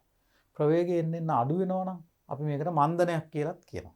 ඒකට ලකුණ වශයෙන් ගත්තොත් ත්වරණය ඍණ කියලායි ගන්න ඕනේ. ප්‍රවේගය එන්න අඩු වෙන්න පුළුවන්. ප්‍රවේගය එන්න වැඩි වෙනවා වෙන්න පුළුවන්. වැඩි වෙනවා නම් ධන ප්‍රවේග වැඩි වෙනවා නම් ඒක ධන ත්වරණයක්. ධන ප්‍රවේග අඩු වෙනවා නම් ඒක ඍණ ත්වරණයක් වෙනවා ගණිතමය. මන්දනයක් කියලා කියන අපි මේ වචනේ පාවිච්චි කරනවා. ඒ වගේම තමයි අපි එක පැත්තකට ධන කියලා ගත්තාම අංශුව චලනය වෙන්නේ ඊට විරුද්ධ පැත්තට නම් අන්න. එතකොට අපි ප්‍රවේග ඍණ කියලා කියනවා. දෛශිකනේ. ඔයගලන්ට මතක ඇති දෛශිකයක පැත්ත මාරු වුණොත් ඒකේ ලකුණ අපි මාරු කරගන්නවා. එතකොට එක පැත්තකට ප්‍රවේග ධන කියලා ගත්තොත් අනිත් පැත්තට ප්‍රවේග ඍණ කියලා ගන්න ඕනේ. දැන් ඍණ ප්‍රවේග වැඩි වෙනවා නම් විශාලත්වය ඍණ 5 ඍණ 8 වෙනවා නම් ඍණ 8 ඍණ 10 වෙනවා නම් ඒ කියන්නේ ඍණ පැත්ත වැඩි වෙනවා කියන්නේ ඇත්තටම අඩුවීමක් කියලානේ සලකන්න ඕනේ. ඒක හරියට ණයක් වගේ. අපේ ණය වැඩි වුණයි කියලා අපි පෝසත් වෙන්නේ නැහැනේ. ඉලක්කම තමයි වැඩි වෙන්නේ නේ. අපි දැන් එක දවසක ණය අපි හිතමු අපි රුපියල් 50ක් ණය ඊළඟ දවසේ රුපියල් 100ක් ණයයි. ඒතර 100 ගත්තාම ලොකු තමයි. ඒ වුණා ණයනේ. ඒතර ඒක අඩුවක්. ඒතර අපි ඍණ ප්‍රවේග වැඩි වුණත් ඒක අඩුවීමක් විදිහට ගන්න ඕනේ. ඒතර ඍණ ප්‍රවේග වල විශාලත්වය කාලය සමග වැඩි වෙනවා නම් ඒක අපි ගන්න වෙන්නේ ඒක ධන තෝරණයක් නෙමෙයි ඒක ප්‍රවේගය අඩුවීමක් කියලා ගන්න. අන්න එතකොට ඒක ඍණ තෝරණයක් වෙනවා. ඍණ ප්‍රවේග වැඩිවීම ඒ වගේ ප්‍රශ්නයක්. ඍණ ප්‍රවේග අඩු වෙනවා නම් ඍණ ප්‍රවේග අඩු වෙනවා නම් ඒක ඇත්ත වශයෙන් ගත්තාම ධන ප්‍රවේග වැඩිවීමක් වෙනවා. එහෙම හිතපුවම ගල් ලේසි. ඍණ ප්‍රවේග අඩුවීම ධන ප්‍රවේග වැඩිවීම. ධන ප්‍රවේග වැඩි වෙනවා කියන්නේ ධන තෝරණයක්. ඒතර තෝරණය ධන වෙන්න පුළුවන් විදි දෙකක් තියෙනවා. ධන ප්‍රවේග වැඩිවීම, ඍණ ප්‍රවේග අඩුවීම. තෝරණය ඍණ වෙන්න පුළුවන් ක්‍රම දෙකක් තියෙනවා. ඒ තමයි ධන ප්‍රවේග අඩුවීම හෝ ඍණ ප්‍රවේග වැඩිවීම. අන්න ඒ විදිහටයි ඒක ඉන්නේ. අපි ඒක තවදුරටත් තේරුම් ගන්න පුළුවන් අපිට ගණන් හදනකොට. එතකොට මන්දනය කියලා කියන එක අපි හැම වෙලාවෙම ගන්න ඕනේ ඍණ තෝරණයක් කියලා. ඒ කියන්නේ මන්දනයක් වීමේදී ධන ප්‍රවේග අඩුවීමක් හෝ ඍණ ප්‍රවේග වැඩිවීමක් තමයි වෙන්න ඕනේ. මේ ලකුණ අපි පටලවා ගන්න නැතුව අපි හරියටම හිතාගත්තේ නැත්නම් ඒ ලකුණ හරියට දැම්මේ නැත්නම් අපේ ගණිතයේදී අපිට යම් යම් ප්‍රශ්න ඇති වෙනවා, වැරදීම් ඇති වෙන්න පුළුවන්. ඒ නිසා මේ ලකුණ ගැන අපි වෙනම සාකච්ඡා කරමු ආපහු. සරල රේඛාවක චලනය වන අංශෝක චලිතය පිළිබඳ රාශීන්ගේ ලකුණ කොහොමද අපි ගන්නෙ? මෙතනදී අපි O කියන ලක්ෂයකින්ද දෛශික මයින්නවා නම් මෙන්න මේ සරල රේඛාව දිගේ නම් අංශු චලනය වෙන්නේ. ඒතර මේ කියන්නේ හුඟක් වෙලාට හරියන්නේ සරල රේඛාවක චලිතයට විතරයි. සරල රේඛාවක් දිගේ පැති දෙකයි තියෙන්නේ. වෙන පැති නැහැනේ. සරල රේඛාව දිගේ පැති දෙකයි තියෙන්නේ. එක්කෝ මෙන්න මේ සරල රේඛාවේ නම් වමේ ඉඳලා දකුණට නැත්තම් දකුණේ ඉඳලා වමට මේ පැත්ත නැත්තම් මේ පැත්ත විතරයි තියෙන්නේ. මේ දිශාවට තියෙන දෛශික අපි ධන කියලා ගත්තොත් අපිට තීරණය කරන්න පුළුවන් ඕන පැත්තක් ධන කියලා ඉවරලා. අපි මේ පැත්ත ධන කියලා ගත්තොත් මේ අනිත් පැත්ත ඍණ කියලා ගන්න ඕනේ. එහෙම ගත්තට පස්සේ මේ චලිතය පිළිබඳ කතා කරනකොට මේ පැත්තට තියෙන දෛශික ධන කියලා ගන්න ඕනේ. හැම වෙලාවෙම මේ පැත්තට තියෙන දෛශික ඍණ කියලා ගන්න ඕනේ. චලිතය කතා කරනකොට චලිතය පිළිබඳ රාශීන්ට අමතරව වෙන අනිත් භෞතික රාශිය තමයි කාලය. කාලය සෑම විටම ධන කියලායි ගන්න. කාලය සෑම විටම ධන කියලා ගන්නෙ. නමුත් අනිත් චලිතය පිළිබඳ රාශි විස්ථාපන ප්‍රවේග ත්වරණ අපි මේ අර්ථ දැක්වුවා. මේ තුනටම ලකුණක් එන්න ඕනේ. ඒ ලකුණ පිළිබඳ අපි ලොකු සැලකීමක් කරන්න ඕනේ චලිතය පිළිබඳ ගණන් හදනකොට. එතකොට අංශුව චලනය වන රේඛා මත පිහිටි O කියන අචල ලක්ෂයක් අන්න දන්නවයි කියලා ගන්න තැන. ඒකට සාපේක්ෂව තමයි විස්ථාපන මනින්න වෙන්නේ. අචල ලක්ෂයක සිට විස්ථාපන මනිනු ලබන්නේයි සිතමු. රේඛාව දිගේ එක දිශාවකට ඇති විස්ථාපන අපි ධන කියලා ගන්නවා. මේ පැත්ත ධන කියලා ගන්නවා. අනෙක් දිශාවට ඇති විස්ථාපන එතකොට ඍණ කියලා සලකුණු කරන්න ඕනේ. අනේ විස්ථාපනයේ ලකුණ. මෙතනින් දැන් මේ පැත්ත ධන කියලා ගත්තාම මේ පැත්ත නම් අංශුව තියෙන්නේ හැම වෙලාවෙම මේකේ විස්ථාපන ධන. පිහිටුම තියෙන ධන පැත්තේ. ඒතර හැම වෙලාවෙම විස්ථාපන ධන වෙනවා. මේ කාලය සමග ධන විස්ථාපනය වැඩි වෙනවා නම් අපි ආපු අනිත් රූපෙට යමු. කාලය සමග මේ ධන විස්ථාපනය වැඩි වෙනවා නම් දැන් අංශුව මෙන්න මේ අතට නම් යන්නේ. අන්න දෛශිකයේ ප්‍රවේගය තියෙන මේ පැත්තට නම් ධන විස්ථාපනය වැඩි වෙනවා. අන්න විස්ථාපනය ධන විස්ථාපනය එන්න මෙහෙම වැඩි වේගන යනවා. එහෙම වැඩි වෙනවා නම් අපි ප්‍රවේගයේ ලකුණක් ධන කියලායි ගන්න.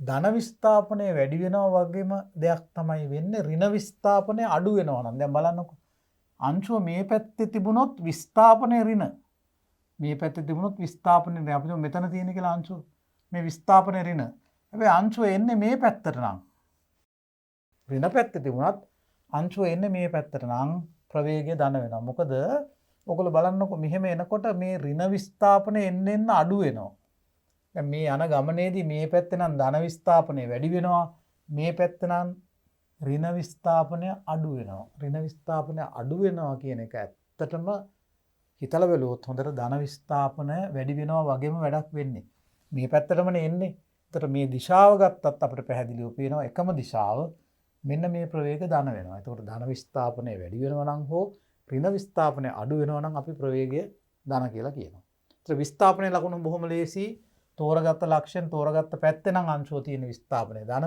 අනිත් පැත්තේ නම් තියෙන විස්ථාපනය ඍණ ඊළඟට ධන විස්ථාපනය වැඩි වෙනවා නම් ප්‍රවේගය ධන ඍණ විස්ථාපනය අඩු වෙනවා නම් ඒත් ප්‍රවේගය ධන වෙනවා දැන් බලමුකෝ ප්‍රවේගය ඍණ වෙන්නේ කොහොමද කියලා දැන් මේ පැත්තට තියෙන දෛශික ධන කියලා තෝරගත්තාම අංශුව මේ අතට එනවා නම් අන්න ඒ පැත්තට එනවා නම් ප්‍රවේගය ඍණ වෙනවා. හැබැයි එතන විස්ථාපනය වෙන දේත් හිතන එක ප්‍රයෝජනවත්. මේ පැත්තේ තිබුණත් අංශුව මේ අතට යනවා නම් තමයි ප්‍රවේගය ඍණ වෙන්නේ. දැන් විස්ථාපනයට වෙන දේ බලන්න. මෙහෙම ගියොත් ධන විස්ථාපන නම් අඩු වෙනවා. ඍණ විස්ථාපන නම් වැඩි වෙනවා. මේ ඍණ විස්ථාපනයේ විශාලත්වය වැඩි වෙනවා.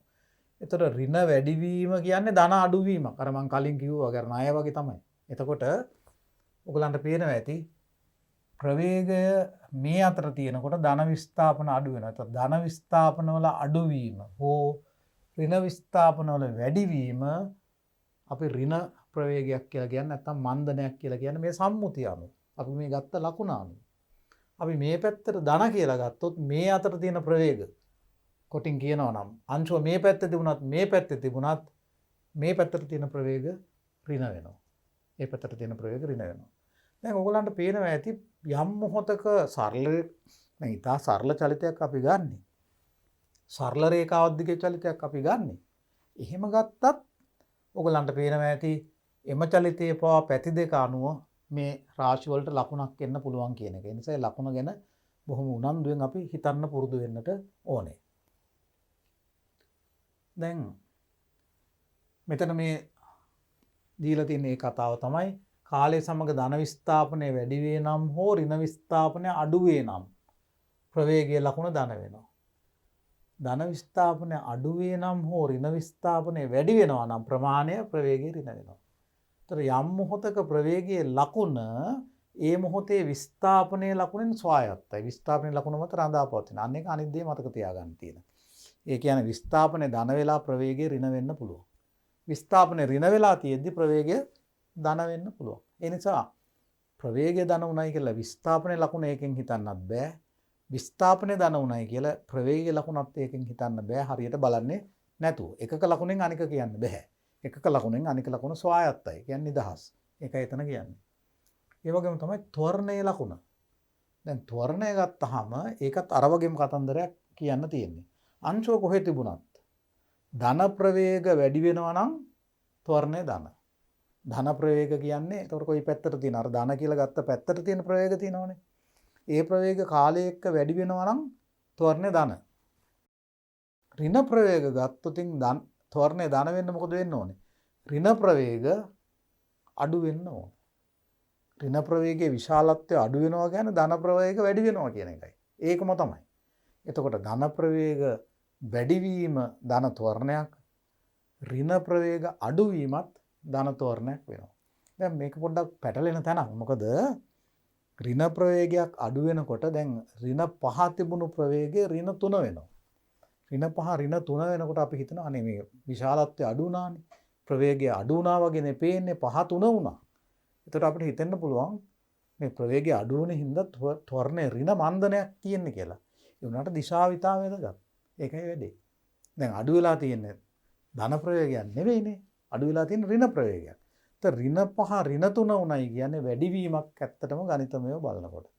අර ණයක් තිබුණා 5ක ණය ඍණ කියන්නේ ඒකයි ණය. ඒක 3 වුණා. ඒතර ඍණ 5ක් තිබුණු ණය ඍණ 3ක් වුණේ කොහොමද? අපි 2ක් දීලානේ. දැන් අපි ඉස්සෙල්ලට වඩා හොඳ තැනක ඉන්නේ. අපේ ණය අඩු වෙලා තියෙන්නේ. ඒතර ඒක ධන පැත්තට වෙන දෙයක් කියලා තමයි අපි ගන්නෙ. වැඩිවීමක් කියලායි ගන්නෙ. ඒතර ඍණ ප්‍රවේගයේ විශාලත්වය අඩුවීම ප්‍රවේග වැඩිවීමක් තමයි ගණිතමය. ඒ නිසා තෝරණය ධන වෙනවා. අන්න ඒක හොඳට තේරුම් ගන්න ඕනේ. ඒ අනුව ඔයගලන්ට මෙතන පැහැදිලිව පේනවා ඇති. කාලය සමග ධන ප්‍රවේග වැඩි වුණොත් තෝරණය ධන වැඩි වෙනවා. ඒකම තමයි මේ ඍණ ප්‍රවේග අඩු වුණොත් ඒකත් ධන වර්ධනයක් විදිහටයි ගන්න. දැන් තොරණේ ධන වෙන්න පුළුවන් විදි දෙකක් තියෙනවානේ. ධන ප්‍රවේගයේ වැඩිවීම, ඒ වගේම තමයි ධන ප්‍රවේගයේ අඩුවීම. ධන ප්‍රවේගය අඩු වෙනවා නම් ඒත් අපි මන්දනයක් කියලා කියන්නේ. ඒ වගේම තමයි මේ බලන්නකො මෙතන ධන ප්‍රවේග අඩු වෙනවා නම් තොරණේ ඍණ. ඍණ ප්‍රවේග වැඩි වෙනවා නම් තොරණේ ඍණ. ඍණ ප්‍රවේග වැඩි වෙනවා නම් ඒ කියන්නේ අර ණය වැඩි වෙනවා වගේ තමයි. ඍණ ප්‍රවේගය වැඩි වෙනවා කියන්නේ ඍණනේ වැඩි වෙන්නේ. එතකොට තොරණය ඍණ කියලා අපි ගන්න ඕනේ. එතකොට ඍණ ප්‍රවේග අඩු වෙනවා නම් මම කලින් කියපු විදිහට එතකොට තෝරණය ධන වෙනවා. එතකොට මෙතන හතරක් තියෙනවා. මේ හතර අපි පරිස්සමෙන් හරියට හිතා ගන්න ඕන. ආපහු මම කියන්නම්. ධන ප්‍රවේග වැඩි වෙනවා නම් තෝරණය ධන. ධන ප්‍රවේග අඩු වෙනවා නම් තෝරණය ඍණ. ඍණ ප්‍රවේග වැඩි වෙනවා නම් තෝරණය ඍණ. ඍණ ප්‍රවේග අඩු වෙනවා නම් තෝරණය ධන. ඉතින් මෙතන ඍණ ප්‍රවේගයක් කියපුවාම ඒක ඍණ පැත්තේ තියෙන ඍණ කියන එක මතක තියාගත්තාම හරියට බුද්ධිමත්ව හිතුවොත් ඕගොල්ලන්ට තේරෙන්න ඕනේ ඍණ ගානක සංඛ්‍යාව වැඩි උණයි කියලා ගාන වැඩි වෙන්නේ නැහැනේ. ඍණනේ වැඩි වෙන්නේ. ඍණ වැඩි වෙනවා කියන්නේ අඩුවීමක් ඇත්තටම. ඒ නිසා ඒක අඩුවීමක් විදිහට ගන්න ඕනේ. එහෙම ගත්තාම මේක මම හිතන්නේ පැහැදිලිව ඕගොල්ලන්ට හිතා ගන්න පුළුවන්. එතකොට තොරණේ ලකුණ ඒ මොහොතේ ප්‍රවේගයේ හෝ විස්ථාපනයේ ලකුණම වෙන්න ඕනේ නැහැ. විස්ථාපනයයි ප්‍රවේගයටයි තියෙන ලකුණු මොනවා වුණත් තොරණේ ලකුණ ඒවෙන් ස්වායත්තයි. දැන් අපි උදාහරණයකට ගත්තොත් මේක ගන්නකෝ. දැන් මෙතන විස්ථාපනය ධන. මෙතනදී විස්ථාපනය ධන.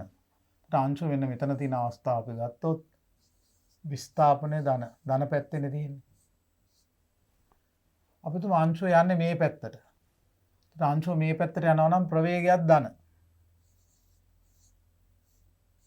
ප්‍රවේගයක් ධන. මේ ධන ප්‍රවේගය එන්න අඩු වෙනවා නම් ධන ප්‍රවේගය එන්න අඩු වෙනවා නම් ත්වරණය ඍණ වෙනවා. ත්වරණය ඍණ. ඒතකොට විස්ථාපනයක් ධන වෙලා ප්‍රවේගයක් ධන වෙලා ත්වරණය ඍණ වෙන්න පුළුවන්. ධන ප්‍රවේගය අඩු වෙනවා. ඒතකොට අනිත් අතට අපි හිතමුකෝ අංශුව මෙතන තියෙන්නේ එන්නේ අනිත් පැත්තට කියලා.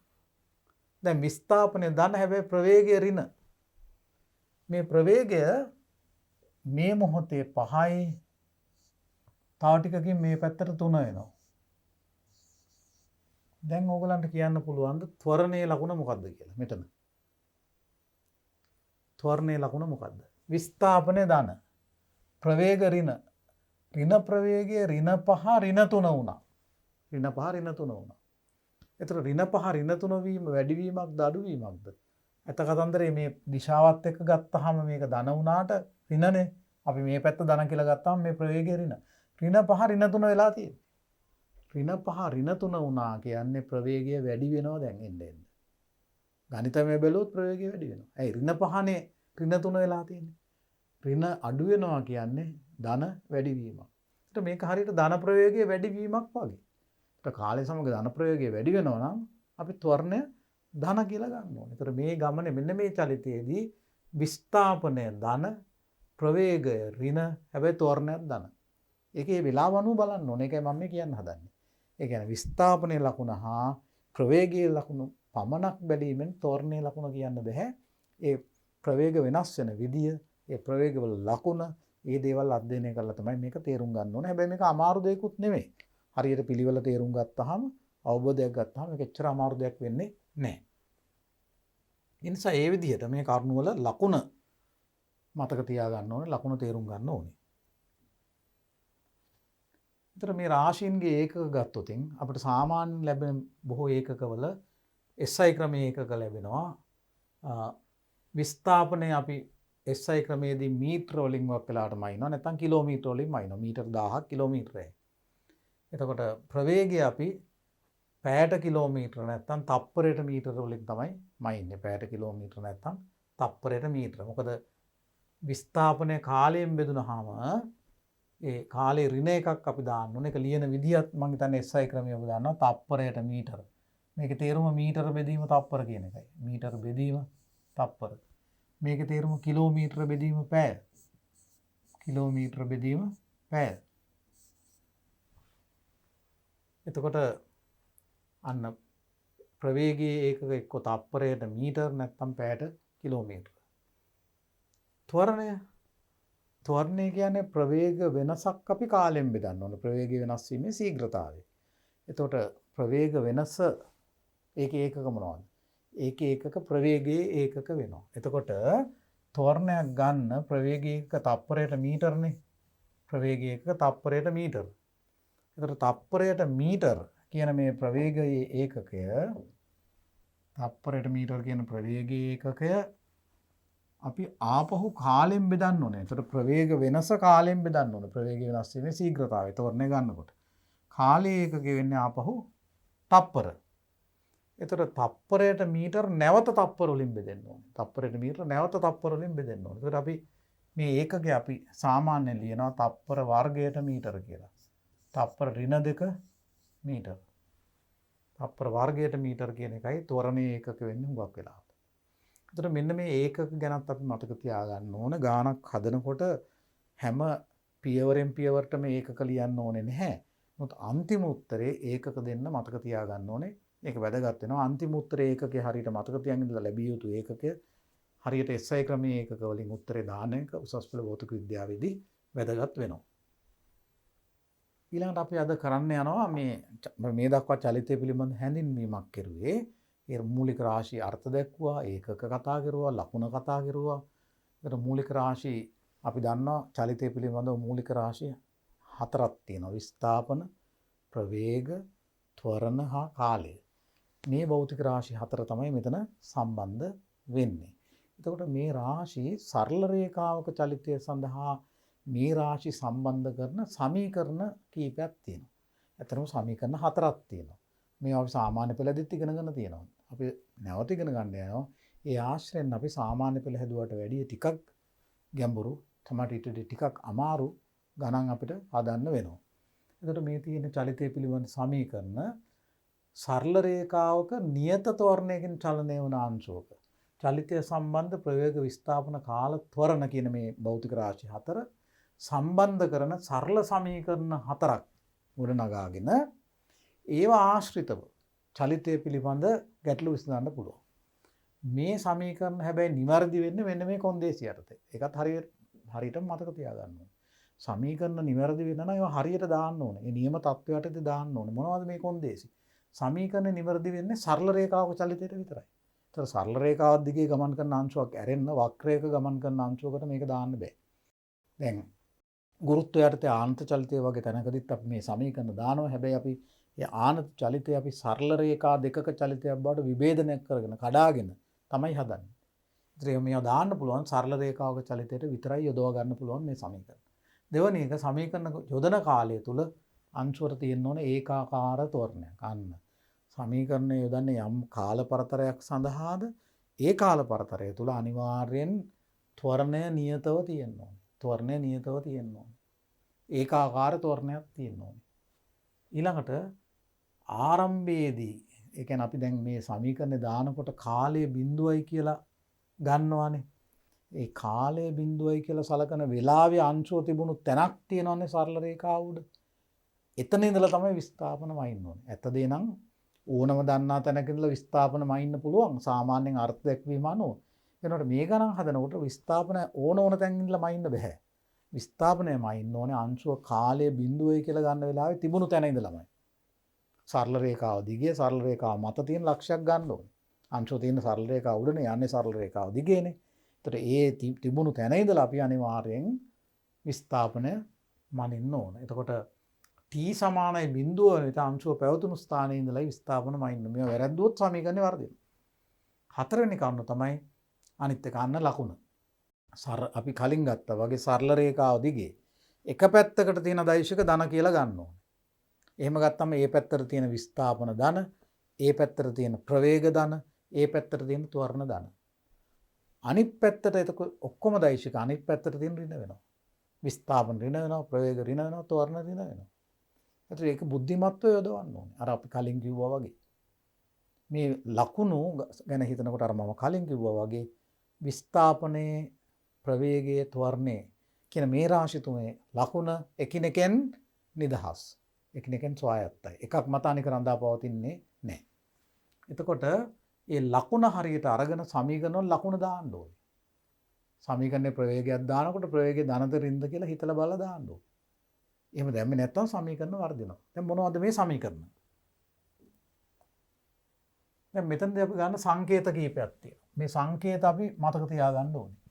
මේ සමීකරණ ටික බොහොම සරලයි. ඔබට බොහෝ විට දැනටමත් මතක ඇති සාමාන්‍ය පෙළ කරුණු යටතේ ආපහු අපි මතක් කරන්නේ.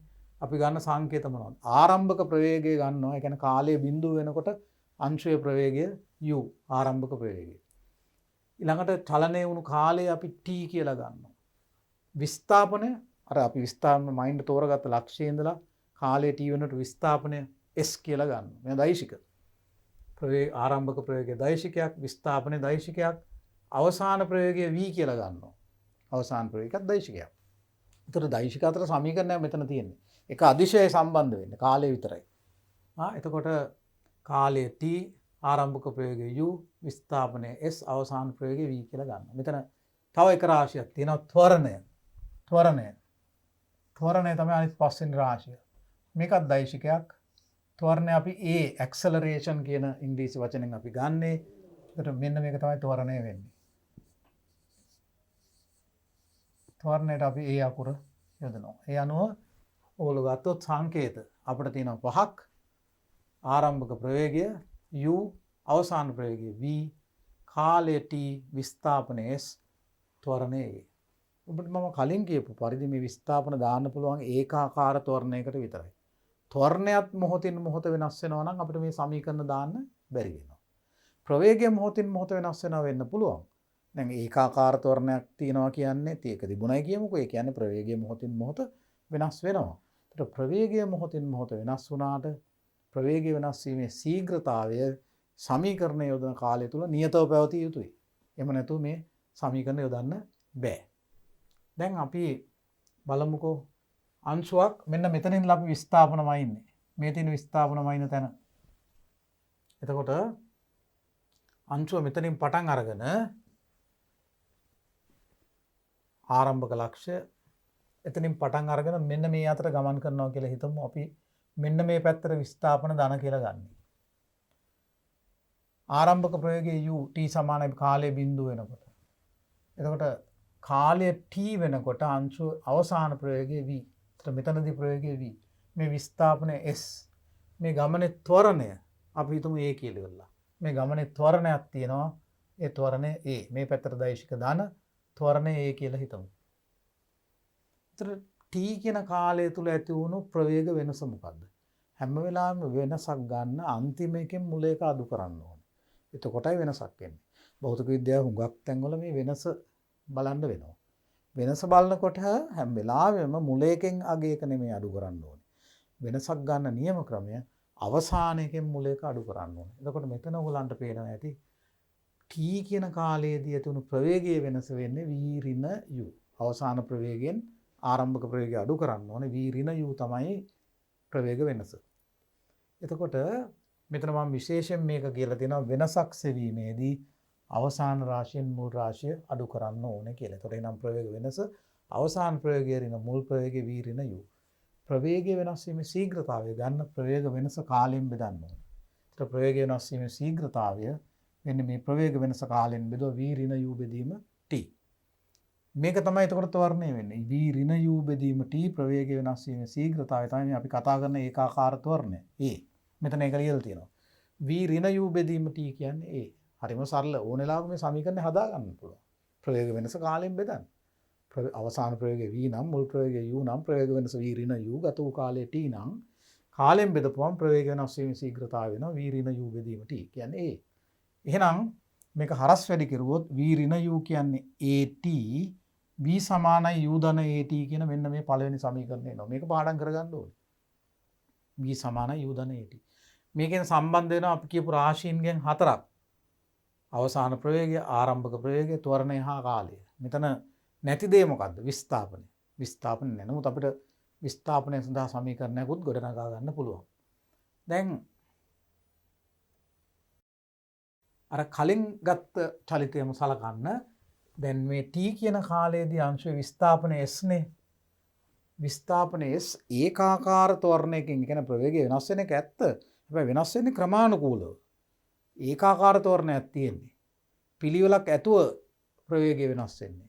ඒ වගේ චලිතයකදී අපිට අංශයේ සාමාන්‍ය ප්‍රවේගය මේ මුළු චලිතය සඳහා අංශයේ සාමාන්‍ය ප්‍රවේගය ක්‍රම දෙකකින් ගන්න පුළුවන්. එකක් තමයි සාමාන්‍ය ප්‍රවේගය අපි අර්ථ දක්වපු විදිහට විස්ථාපනය කාලයෙන් බෙදලා ගන්න පුළුවන්. තව එකක් තමයි විස්ථාපනය ගන්න පුළුවන් ආරම්භක ප්‍රවේගයයි අවසාන ප්‍රවේගය එකතු කරලා දෙකෙන් බෙදුවොත් මාධ්‍යන ප්‍රවේගය නැත්නම් සාමාන්‍ය ප්‍රවේගය එනවා. එතන මේ බලන්නකෝ t කියන කාලය තුලදී අංශයේ විස්ථාපන s නම් සාමාන්‍ය ප්‍රවේගය ගන්න පුළුවන් s බෙදලා t වලින්. ඒකක්. හරි? ඒ වගේම ත්වරණ ඒකාකාර නිසා ආරම්භක අවසාන ප්‍රවේගවල සාමාන්‍ය ගත්තොත් ඒ කියන්නේ එකතු කරලා දෙකෙන් බෙදුවොත් එන මාධ්‍යන ප්‍රවේගයත් සාමාන්‍ය ප්‍රවේගය හැටි ගන්න පුළුවන්. එහෙනම් සාමාන්‍ය ප්‍රවේගය v ධන u බෙදීම දෙක කියලාත් එනවා. එහෙනම් අපි සාමාන්‍ය ප්‍රවේග ක්‍රම දෙකකින් දැන් මෙතන හෙව්වා. එහෙනම් මේ දෙක සමාන වෙන්න ඕනේ. එහෙනම් අපිට එනවා v ධන u බෙදීම දෙක කියන්නේ s බෙදීම t කියලා. එතනින් අපිට විස්ථාපනය උක්ත කරගන්න පුළුවන්. විස්ථාපනය කියන්නේ v ධන u බෙදීම දෙක වැඩි කිරීම t. මේ තියෙන සමීකරණය s සමානයි v ධන u බෙදීම දෙක වාරයක් t කියන දෙවෙනි සමීකරණය. මේ සමීකරණයත් අපිට කෙලින්ම මේ චලිතය පිළිබඳ ගැටලු විසඳීමේදී පාවිච්චි කරන්න පුළුවන්. මේ චලිතයටම අපිට තුන්වෙනි සමීකරණයක් ගන්න පුළුවන් අපි කලින් කියපු සමීකරණ දෙක පාවිච්චි කරලා. මේ තියෙන්නේ අපි ගත්ත පළවෙනි සමීකරණය. මේක එක. v සමානයි u ධන at. එතන v සමානයි u ධන at නම් මේකෙන් මේ u වම් පැත්තට ගෙන v ඍණ u කියන්නේ at. එහෙනම් මේ t උක්ත කරොත් t කියන්නේ v ඍණ u බෙදීම a. v ඍණ u බෙදීම a. එතන t කියන්නේ v ඍණ u බෙදීම a කියලා පළවෙනි සමීකරණයෙන් ගන්න පුළුවන්. මේක අර දෙවෙනි සමීකරණය ආදේශ කරමු. මොකද්ද අපි දෙවෙනි සමීකරණය? මම මෙතන ලියන්නම්. අපි දෙවෙනි සමීකරණය උනේ s සමානයි v ධන u බෙදීම දෙක. ඒ කියන්නේ සාමාන්‍ය ප්‍රවේගය වැඩි කිරීම කාලය t. v ධන u බෙදීම දෙක වාරයක් t. දැන් මේක තමයි දෙක. ඒ දෙවෙනි සමීකරණය. දැන් මෙහි මේ දෙවෙනි සමීකරණේ t වෙනුවට පළවෙනි සමීකරණයෙන් ගත්ත මේ v ඍණ u බෙදීම a කියන එක අපි ආදේශ කරන්නයි යන්නේ. එතකොට s සමානයි මේ දෙවෙනි සමීකරණය s සමානයි v ධන u බෙදීම දෙක හැම තියෙනවා. t වෙනුවට පළවෙනි සමීකරණයෙන් උක්ත කරලා ගත්ත රාශිය ආදේශ කරනවා. එතකොට t කියන්නේ v ඍණ u බෙදීම a. ඒ අනුව s සමානයි කියලා එනවා v ධන u බෙදීම දෙක වැඩි කිරීම v ඍණ u බෙදීම a. දැන් මේක ගුණ කළොත් ඕගොල්ලෝ දන්නවා මෙතන හරය 2යි එනවා වැඩි කරොත්. මේකෙන් මේක වැඩි කරන්න ඒක සරලයි 2යි. මෙතන ලවයේ එනවා v ධන u වැඩි කිරීම v ඍණ u. v ධන u වැඩි කිරීම v ඍණ u. කියන්නේ v මෙන්න මේ ඕගොල්ලෝ මතකනේ මේ වර්ග දෙකක අන්තරයේ ගුණිතය. v ධන u v ඍණ u වලින් වැඩි කරොත් එන්නේ v වර්ගය ඍණ u වර්ගය. එහෙනම් මොකද්ද අපිට එන්නේ? s සමානයි v වර්ගය ඍණ u වර්ගය බෙදීම 2යි a. අන්න ඒකයි ගුණිතය. මේක හරස් වැඩි කරොත් අපිට එනවා 2as සමානයි v වර්ගය ඍණ u වර්ගය. දැන් මේකෙන් අපි v වර්ගය උක්ත කරගන්නවා. v වර්ගය කියන්නේ මේක අනිත් පැත්තට යනකොට ධන වෙනවා. ඒ අනුව v වර්ගය කියන්නේ u වර්ගය ධන 2as. මේක තමයි අපි තුන්වෙනි සමීකරණය හැටියට ගන්න චලිතය පිළිබඳ v වර්ගය සමානයි u වර්ගය ධන 2as. මෙන්න මේක තමයි අංක 3. එතකොට දැන් අපි සමීකරණ 3ක් ඉගෙන ගත්තා. පළවෙනි එක v සමානයි u ධන at. දෙවෙනි එක s සමානයි v ධන u බෙදීම දෙක වාරයක් t. තුන්වෙනි එක තමයි v වර්ගය සමානයි u වර්ගය ධන 2as. මේ හැම සමීකරණයකම චලිතය පිළිබඳ රාශි 5න් 4ක් සම්බන්ධ වෙලා තියෙනවා එකක් අඩුයි. ඔයගලන්ට පේන්නේ. දැන් මේකේ බැලුවොත් වර්ණය අඩුයි. මේ දෙවෙනි සමීකරණය. පළවෙනි සමීකරණේ විස්ථාපනය අඩුයි. ඊළඟට මේ තුන්වෙනි සමීකරණය මොකක්ද අඩු රාශිය? මෙතන කාලය නැහැ. මේකේ කාලය නැහැ. v වර්ගය සමාන u වර්ගය ධන 2a. එක රාශියක් අඩු වෙලා තියෙනවා. තව සමීකරණයක් තියෙනවා හතරවෙනි සමීකරණය චලිතය පිළිබඳ. අපි ගත්තොත් තුන්වෙනි සමීකරණය v වර්ගය සමාන u වර්ගය ධන 2as. මේ සමීකරණයේ පළවෙනි සමීකරණයෙන් ලැබෙන මේක එක පළවෙනි සමීකරණයෙන් ලැබෙන v සමානයි u ධන at ආදේශ කරනවා. එතකොට බලන්නකෝ වම් පැත්තේ තියෙන්නේ v වර්ගය. පළවෙනි සමීකරණය v කියන්නේ u ධන at. එතකොට අපි v වෙනුවට u ධන at ආදේශ කරොත් එහෙනම් u ධන at වල වර්ගය තමයි මේ v වර්ගය කියන්නේ. v වර්ගය කියන්නේ u ධන at මුළු එකේ වර්ගය. මේ v කියන්නේ u ධන at මුළු එකේ වර්ගය සමානයි. දකුණු පැත්තේ තියෙන මොකද්ද? u වර්ගය ධන 2as. දැන් මේක වර්ග කරමු. a ධන b වල වර්ගය කියන්නේ a වර්ගය ධන 2ab ධන b වර්ගය. ඒ වගේ වර්ග කරන්න. u ධන at වල වර්ගය u වර්ගය දෙවරක් මේ දෙකේ ගුණිත 2u at. මේකේ වර්ගය a වර්ග t වර්ග. අන්න එතකොට මෙන්න මේකයි වම් පැත්ත සුළු කරපුවම එන්නේ. දකුණු පැත්ත එහෙම්ම තියන්න u වර්ගය ධන 2as. දැන් මේ u වර්ගය අයින් වෙනවා. ඔයගලන්ට පේනවා ඇති. දෙපැත්තේ තිබුණු u වර්ගය අයින් වෙනවා. දැන් මොනවද ඉතුරු වෙන්නේ? 2u at ධන a වර්ගය t වර්ගය කියන්නේ 2as. දැන් මේක දිගටම a වලින් බෙදමු. මේ හැම පදයකම a අකුර තියෙනවා. දිගටම a වලින් බෙදන්න. මෙතන එන්නේ 2ut a කැපිලා යනවා. a වර්ග t වර්ග එක එකක් කැපිලා යනවා. at වර්ගය. මෙතන a සුළු වුණාම කැපිලා ගියාම 2s ඉතුරු වෙන්නේ. දැන් මේක ආපහු දෙකෙන් බෙදන්න. දෙකෙන් බෙදපුවම මෙතන මේ දෙක කැපිලා යනවා ut එනවා. at වර්ගය දෙකෙන් බෙදෙනවා භාගයයි at වර්ගය. මේක දෙකෙන් බෙදනවා මේ දෙක කැපිලා ගියාම s ඉතුරු වෙන්නේ. ඒතර අපිට එනවා එකකින් හතරවෙනි සමීකරණය s සමානයි ut ධන භාගයයි at වර්ගය. s සමානයි ut ධන භාගයයි at වර්ගය. මේකේ අවසාන ප්‍රවේගය නෑ v නෑ. අනිත් රාශි තියෙනවා. s සමානයි ut ධන භාගයයි at වර්ගය. ඒතර මේක හතරවෙනි සමීකරණය. ඒතර චලිතය පිළිබඳ සමීකරණ හතරක් තියෙනවා. ආපහු මතක් කරන්න ඕනේ මේවා යොදන්න පුළුවන් යම් කිසි සීමා යටතේ විතරයි. යොදන්න පුළුවන් සරල රේඛාවක චලිතය සඳහා විතරයි. සරල රේඛාවුඩ ලක්ෂයක් තෝරගන්න ඕන ආරම්භක ලක්ෂය හැටියට. ඒ ආරම්භක ලක්ෂයේ ඉඳලා තමයි විස්ථාපන මයින්න ඕනේ. සරල රේඛාව දිගේ එක පැත්තකට තියෙන දෛශික ධන කියලා තෝරගන්න ඕනේ. ඒතර අනිත් පැත්තට තියෙන දෛශික ඍණ වෙනවා. මේ සමීකරණ යොදන්න නම් ඒ යොදන මුළු කාලය තුල එකමතු වර්ණයක් තියෙන්න ඕනේ. මේවා බිඳ වැටුනොත් මේ සමීකරණවල නිර්වද්‍යතාවයත් බිඳ වැටෙනවා.